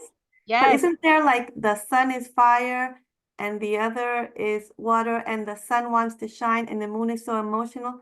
Wouldn't that be a little bit challenging to Isn't say? that what men and women are? Yes, we are by our very natures completely opposite from men. Yes, and so that is why having the sun or moon in either the same sign or the opposite sign from each other is very powerful because it just matches what we already are. Right? We're already fire and water. Right? We help men to cool off all that fire. It just depends on our makeup. Some men are very watery and some women are very fiery. So but we tend to be opposite, one way or the other. Thank you. Yeah, and sun is hot and moon. Yeah, totally. And I think that's what we go through in relationships is with the opposite gender, the opposite sex is learning how to collaborate and connect across this divide of so many differences, right? So many differences. So, okay. So Liz Sama, I know I missed you last night, so I don't want to miss your chart tonight. And it's getting very late, so we'll just do a little question and answer. Liz, do you have any questions? I know I didn't let you talk last time. No, it's okay. Well, we were looking at today the purposes in life, but we said we were Yes. going to go over that tomorrow. I was wondering, I'm at the point, I'm old already also, and I'm wanting to change my career as well, but I still can't find that passion. I don't know. I enjoy helping people. I like to help. I actually graduated with a psychology degree, Mhm. because I have always wanted to help. I started with wanting to help children Mhm. a lot because that is our future. Yes. But then I kind of am a little bit scared with today's kids, how society's going. So then I went to maybe helping, maybe therapy, counseling, but I'm right now not sure what are my weaknesses, because I remember last time we spoke, you said it was leadership and something else like that that I was hearing. So I was just wondering, where can I find that Yeah. prosperity, and Yeah. what are my challenges? Any weaknesses? Can I see that as well in my Of chart? course. Of course. Yeah. Yeah. Perfect. Awesome question. Sorry, And that was a lot of questions. no, that was it all kind of boils down to one thing, which is Right. where do we start? And Yes. so with you in this instance, the first thing I'm drawn to is your destiny point. Right. And you were saying I felt drawn to working with children. Yes. And so your destiny point is in the house of children. Okay. So it's kind of like encouragement to you. It's also romance, it's hobbies. Yes. It's joyful energy. It's like Leo energy. Mm-hmm. And it's in the sign of Cancer, which Yes. is the mom. And so you're like this incredible nurturer for children. You know, they come to you and they just feel all this love, just Yes. huge amounts of love. Like you just have so much love to give to them. You also have your moon in the 11th house in Capricorn, which is the world, and Capricorn is business. But you're not here to be a businesswoman. And I think that's been your confusion because your past self was a business person, was like a father energy, was like structure. And by past self, I generally mean past life. Yes. You were very controlled, very disciplined, very success oriented, but you didn't have time and space to develop your emotion. And Mhm. so this lifetime, your destiny is in the sign of emotion Yeah. and feeling, which for the energy of Capricorn can feel incredibly destabilizing and scary. Like, what do you mean just flow? What do you mean just feel? How is that a career? Right? But I would guess that your destiny is to be someone who helps with other people's emotions. All right, to just be there, like to value what you give with just your emotions, to value what your love is. I feel like my emotions are like everywhere Huh? at this time, and I don't know if it's with the retrograde that we just went through, but yeah, it's like now I feel like my emotions are like Okay. I'm trying to control them because I So, feel like they're out of it. Crazy. yeah. So one thing that's happening is that Pluto, which is not an easy planet, right? Mhm. It's Scorpio's planet. It's depth and intensity and secrets and buried things, is literally right near your moon right now, which is emotion. And so this, you know, and this happened to me too when because Pluto's in my 4th house of the home and I was like, holy crap, like this is intense emotion. What's going on? And so what Pluto is like a big stone that just plopped down into your emotional field. And there was some dark stuff in your emotional field that's being brought to the surface. Yeah. Okay. Definitely. So I would recommend that you find an energy healer, either me or someone else who does energy work, to establish and identify what is being brought up, because it might just be so big and so deep that it's hard. It's hard. It might not be your own emotions about your life right now. It might be something within you that's been buried for lifetimes that is triggered because you're wanting to step forward into your path and your purpose on deeper and more profound levels. Right? And so finding someone to support you with that depth of who you are so that you can step into what you're here for. And to not see your emotions as negative anymore. I do see them as negative. I feel as it's a weakness. Right. Right. And Yes. that's what Capricorn does. Capricorn, which is the karmic past, says all emotion is weakness. It says the mother is weakness. It says, you know, the home is weakness, that the only thing that's really valuable is our career. The only thing that's really valuable is what we do out in the world. But yours is in the house of fun and children, and the sign of the home and the mother. Okay, so, and it's also, you know, just enjoyment. It's your hobbies. So I would write a list of what you love to do, Okay. and maybe every day try and value what you love more, as opposed to putting it down, because what's happening is you're putting down who you are. It's like who your soul wants you to be. You're sort of like putting it down and putting it down and putting it down. That's not okay. I'm not allowed to feel that way. I can't have that. And so that's causing you to be in this like resistance and struggle with yourself. Yes. And it Definitely. hurts, right? It's Yeah. painful. It is. Just talking about it makes me a little emotional. Yeah. Yeah.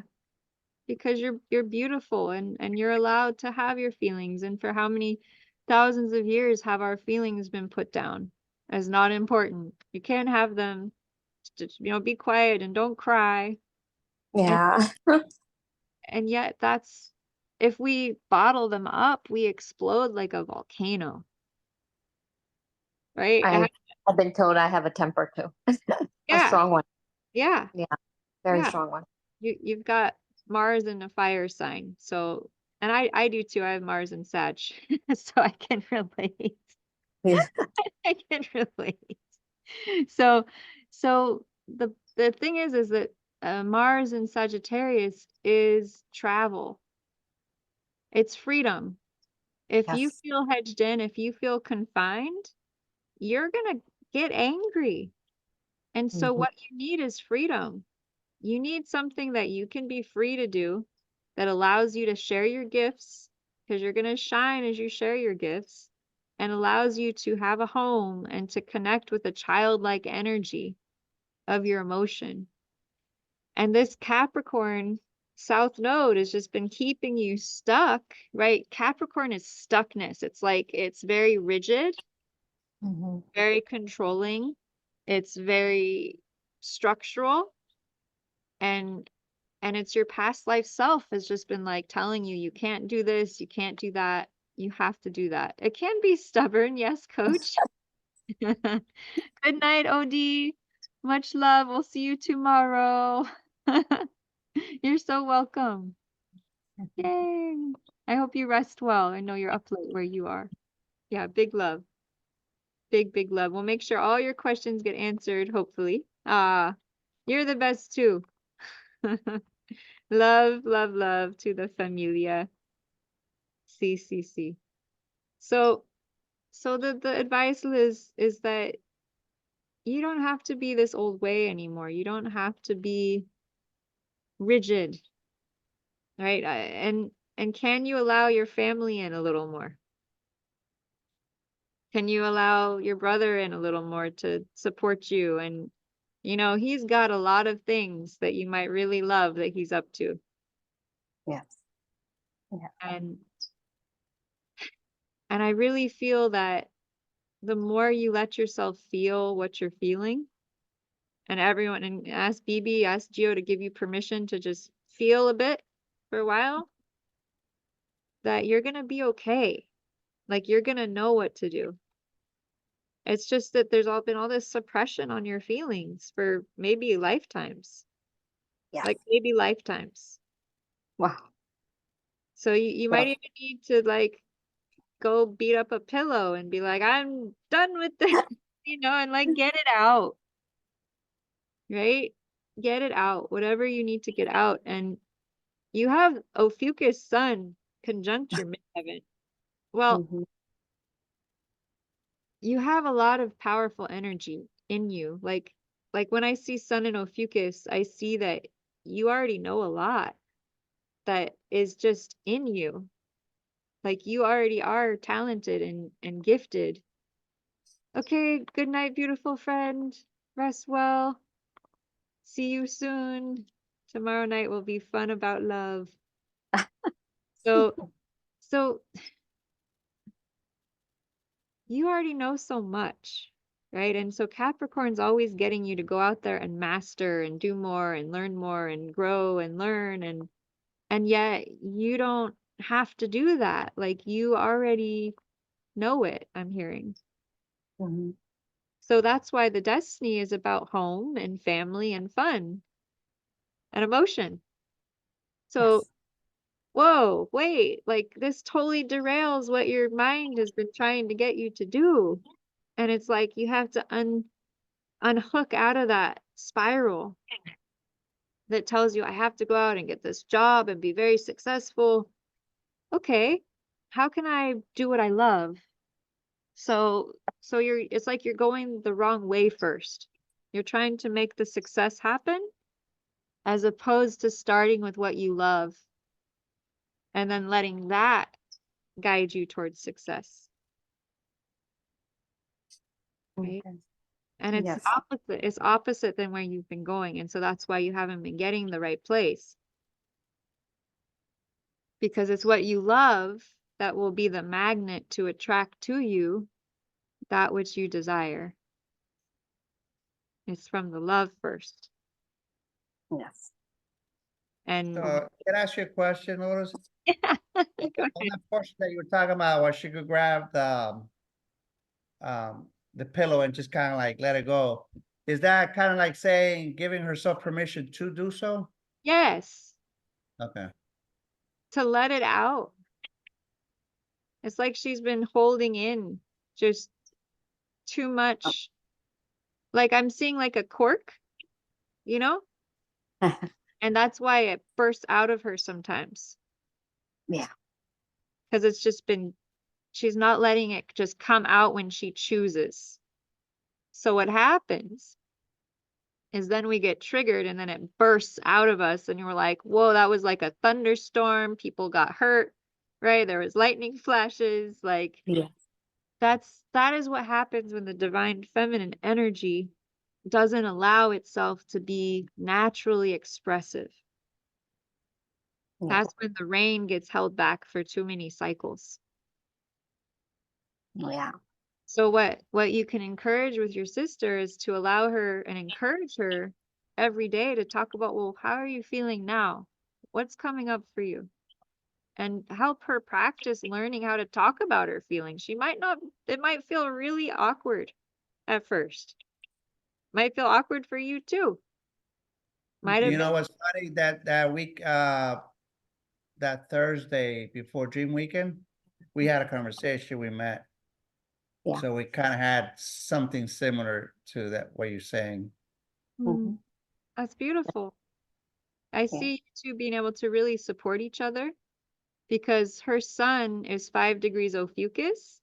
And so it's conjunct your ascendant, coach, which is your identity. So she shines a strong light on you and who you are.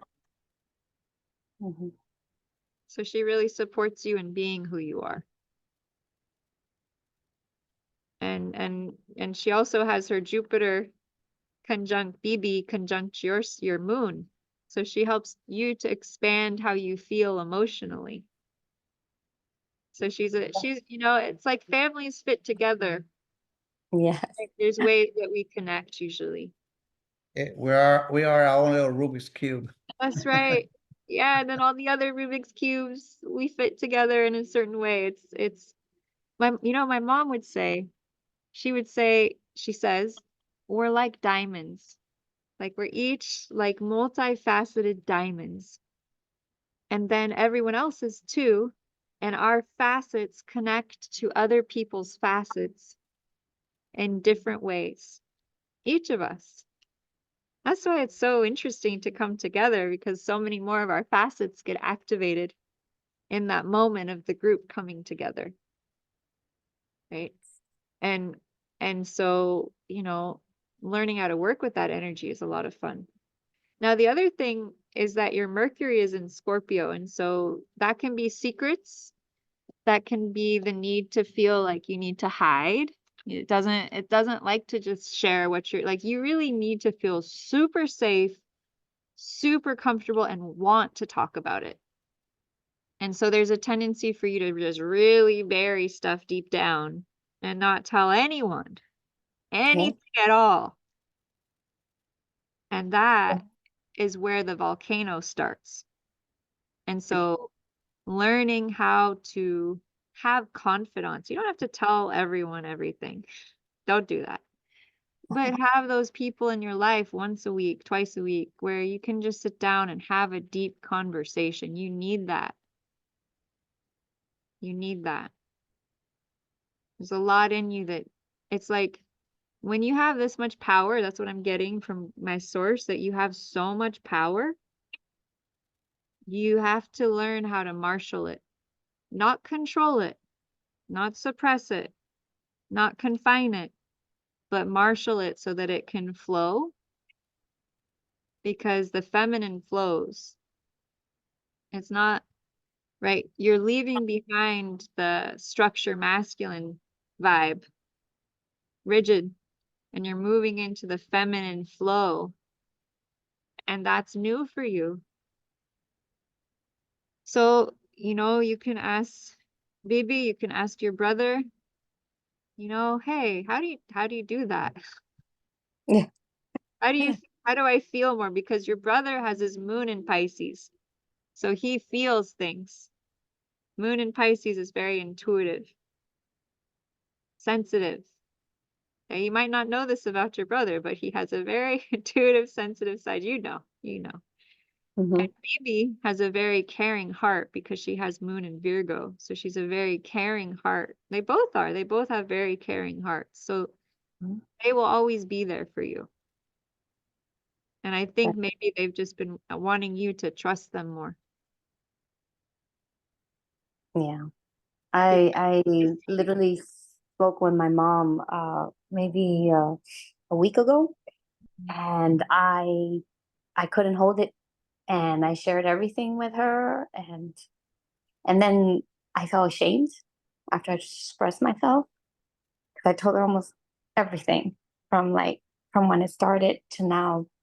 And then I came over to see her after a few days, and I'm like, I'm really sorry I poured that out.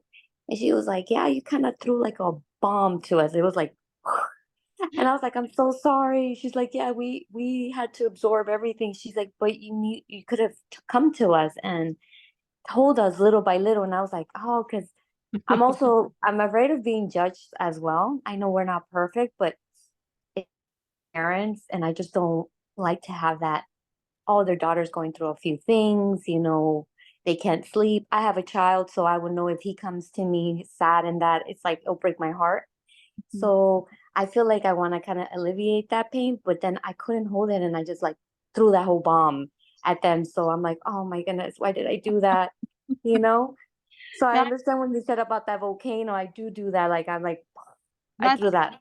Scorpio is plutonic power. It's like you're so Yeah. powerful, right? Yeah. So if yeah. So it's just a matter of being able to let some of that off a step by step, finding a therapist, a confidant, someone in your life that you can go to every week, because you're so deep. You're Yeah. such a deep well. You need to give that a voice and be able to work in those waters, because Mhm. otherwise it's gonna explode, and then people who aren't as deep as you are gonna freak out. Yeah. They're gonna freak out because they can't handle that level of depth. But you can. And so that makes you potentially down the road a very good therapist, Mhm. very good at helping other people through intensity, very good at handling crises Yeah. other people are going through. But it's about stabilizing your emotions, not shutting them down. Okay. You've got a lot of power. You just gotta get it like the ocean, right? The ocean can be beautiful or it can friggin' destroy ships, okay? Yeah. So noticing when your energy gets so strong that it could take down some ships and try and balance it. Try and go to the ocean. That's a good place for you. Go to the ocean and throw some sand or kick some rocks or like get it out Okay. and then go talk to someone because you are so powerful. And I know it's so challenging when we are so powerful and we just want to be heard. Yes. We have to find the people who can hear us. Otherwise, we might wipe out a village. Right? I think that's where it comes with my love life. I've had a few that they're like, "Ugh, she's so intense," and then I'm like, because I express myself strongly, and then I Yes. think that scare them away, and or Huh? they feel intimidated. Yeah, Yes, I bet they comes do. that. Yeah. Men cannot handle the Kali aspect of the divine feminine, and the Kali aspect is the destroyer. It's the intense. Yes. And I don't blame them, but it's about you getting down into the emotion of where that pain is coming from. Where did you not get the love you needed? Where did you not get the support you needed? It's probably inner child. It's probably that little girl inside you who needs that mama love. But my guess is that your mama may not be able to give you the type of mama love you really need. And so finding other mama energy in your life, whether that's a therapist or a friend or, even your brother and his beautiful wife here, your sister-in-law, right? Finding people who can help nurture you, because my sense with Moon conjunct in Capricorn is that mama wasn't as much of a nurturing force for you as you needed, whatever that may mean. Maybe she had to work. Maybe you were like, you need to be disciplined. I don't know. But my guess is that you need more nurturing in your life. Your destiny point is in the sign of the mother. You're here to be a mothering influence. So for you to become that, you need more mother energy around you. You need to be held. You need to be rocked. And you can do this. You can visualize your inner child. And you can hold her, and you can rock her, and you can love her. Because that's what she needs. That's Thank what you she, very much. yeah, Thank you so yeah, much. yeah. I hear you. I see you. I see how much potential you have, Mhm. how much love and how much energy. And there's just some places and spaces in your field that just need some more love at your core Mhm. because they keep coming up as pain. And then it's like a wounded animal, right? And then it's like you get mad at the people around you who touched the wound and they don't know what they did. And you Yeah. didn't know what they did either because you didn't know it was there. Okay, and Yeah. it's just about love. It's just about love. It's about loving each other and acknowledging we all have some wounding. Okay? Yeah. And to know that when we act out with each other, it's just the wounding. It's not anything else. It means nothing about our real feelings for each other. Because we're all love with each other, really, at the core. Yeah. The root is love. And it's about allowing your pure love and light to grow stronger and brighter than the places of darkness, the places of no light, the places of pain. So that love, that pure love and light begins to flow into all those spaces and places that have needed it. Okay. And so you love each other. You're here to support each other. You chose each other as a family. Mhm. So the more you acknowledge that and support that and appreciate that, the more love will flow in for all of you. Yeah. You've got this. It's just your horses have been running here and they've been running here and you've been left without horses and in the mud and wondering where to go. And it's just about knowing which horse you were using the wrong horses. They were going the wrong direction and you didn't know what was happening and it was throwing you off the wagon.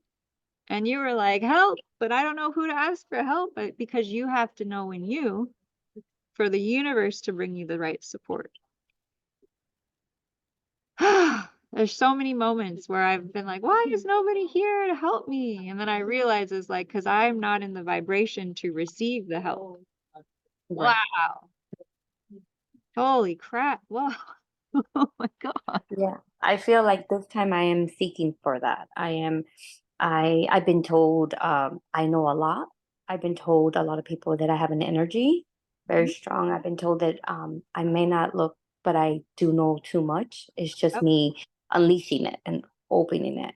Mhm. But I have it there. It's just finding it. And I've had people tell me you have it when the universe wants, it starts coming and pouring. So keep your eyes open. So I'm doing that this time around. That's right. Definitely. Yes. That's right. You're So, yeah. beautiful. You've got everything that it takes. You just need to allow the old things to go. That's what I'm working on. I need to let go. And it's been hard. Or just And to know believe in herself. Yeah, that's you've got this. You've so got this. I see it. I see you. yes. It's Thank just that you. our world hasn't been taught to see you, but I see you. Thank you. Yeah. My pleasure. Absolute pleasure. This is what I live for. Getting to be a mirror for you all.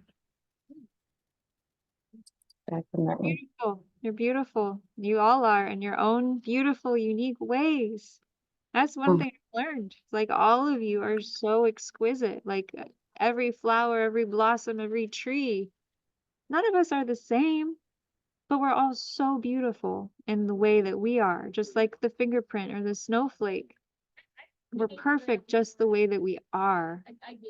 And all we're doing is letting go of all the garbage and pollution and illusion on top of what we already naturally are, just like a flower or a tree or a plant is perfect, right? It's perfect. We are as well. We're born completely perfect. And it's only the thoughts that tell us, oh, we have to be this, we have to be that. But underneath it, we're just pure beingness. We're just pure love, pure light. And it's the peeling away of all those layers that allows us. Oh, hi, Anna. That allows us to be who we are. Yeah, so whoever you are, wherever you are, please take tonight to be guidance and a reminder that you're perfect, that you're beautiful, that you have what it takes, and that you can do it to the extent that you trust in yourself. That you remember who you are and you peel off all these layers. We are special, coach. Every single person. Every single person. So what I'd like to do is just invite you all to rub your hands together. So let's just do a little clearing of any energy. Anyone watching, you can join in. And so anything that's been brought up or let down tonight, we talked about a lot of stuff, didn't we? There's a lot of energy flying through the group, a lot of awarenesses. And just go ahead and put anything or everything that is not yours, that does not belong to you, that just isn't serving you anymore into your hands. Put it into your hands. Let it come out of your body. Let it come out of your energy field. Let it come out of the field. And take a nice deep breath in And a nice deep breath out. Anything and everything preventing you from knowing that you have what it takes, that you're perfect just as you are, and that yes, you can do it. You can do it. You can do it. Anything preventing that, super conscious, please tag and treat all the fears and doubts and anxieties preventing this, and do a complete change history, levels 1, 2, and 3 in the highest and best order, in the highest and best way.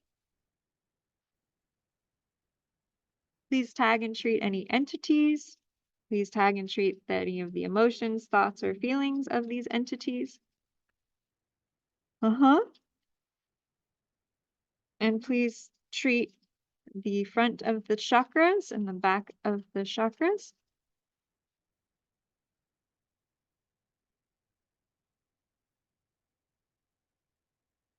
Okay. We ask for a complete unconditional love healing. Through all levels and layers. Through all directions of time and space. Thank you. Thank you. It is done. It's done. It's done. By the power of God, it is commanded. Anything and everything preventing you from knowing that you have what it takes, knowing that you can do it, and knowing that you're perfect exactly as you are, anything and everything that brings up or lets down, will you please now revoke, recant, renounce, denounce, destroy, and uncreate all? Just say yes. Right and wrong, good and bad, pod and pock, all 9 shorts, boys, povids, and beyonds, by the power of God. Just command all that stuff be released and cleared and pulled out of the core, genetic, and soul level, pulled and resolved on the historical level. Deep breath in. Hands up. Let it go. Let it release out of you and be replaced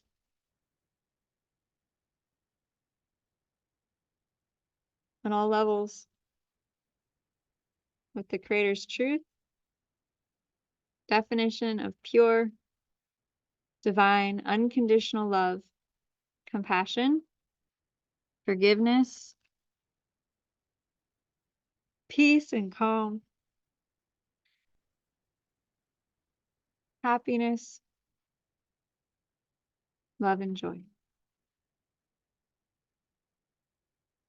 Good, deep breath in. And just tag and treat super conscious any last layers or levels remaining, levels 1, 2, and 3. And everything is needed. Yes, thank you, thank you, thank you. It is done. It is done, it is done. We ask the super conscious to please treat the front chakras, the back chakras, the dantians, the meridians. Oh. We ask for complete unconditional love healing, super conscious through all levels and layers, through all directions of time and space. And please now place everyone upon a golden path. Each step going forwards now is a golden path. God, please give everyone the divine spiritual gifts that you need right now to enable you to know that you're on the right path, that you can do this, that you are pure love and pure light.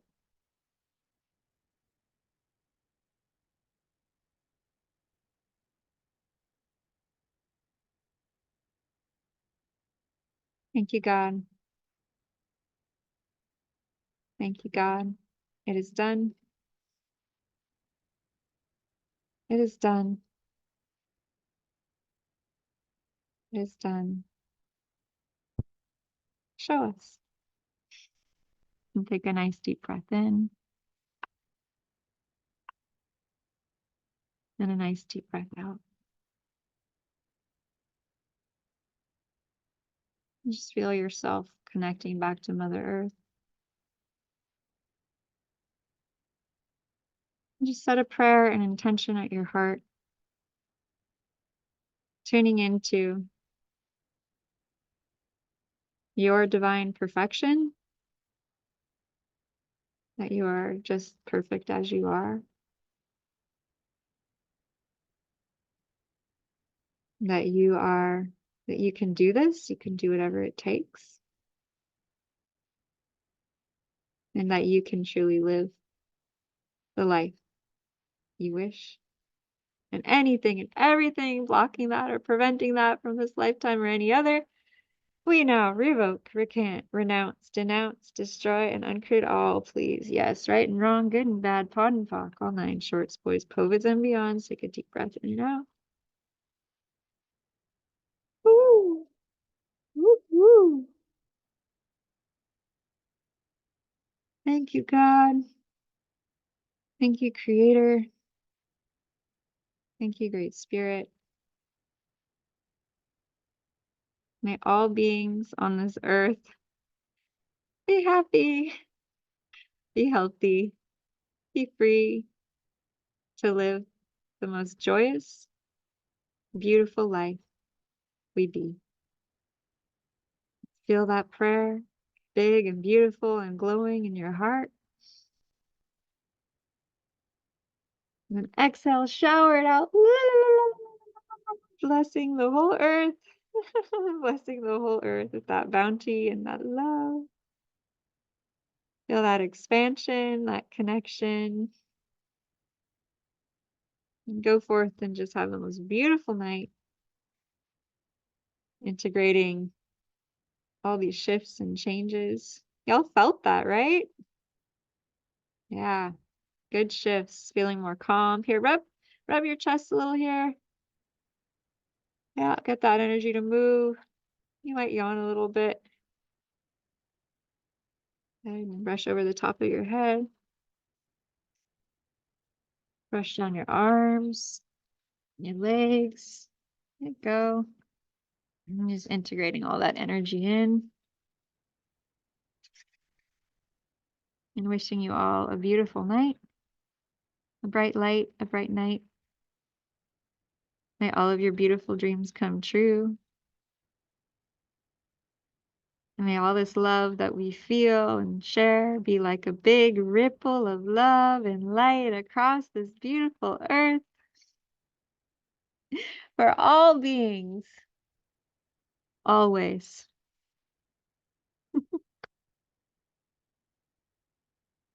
So much love to you all. Oh, there's so much love here. I wish you all a restful night. And I look forward tomorrow to us having a wonderful class about love and how you can use the chart to learn more about loving ourselves and compatibility. Yeah, coach? Hey, like that song, what's love got to do with it? That's right. It's the second-hand emotion. What's love got to do? Got to do. That's right. Everything. Who needs a heart when everything. Woo! Yeah, beautiful. Oh, what a great, beautiful group of people. I love you. I love you all. So much love. And I look forward. I hope you Thank have a you. great night. Yes. Yes. Thank you. See Yeah. you tomorrow. Yeah. Drink lots of water. Energy Yeah. moved. Have a snack, something salty, something sweet. And I look forward to our finale tomorrow. And get your questions ready, okay? Yep. Okay. Much love. Thank you. Bye. Thank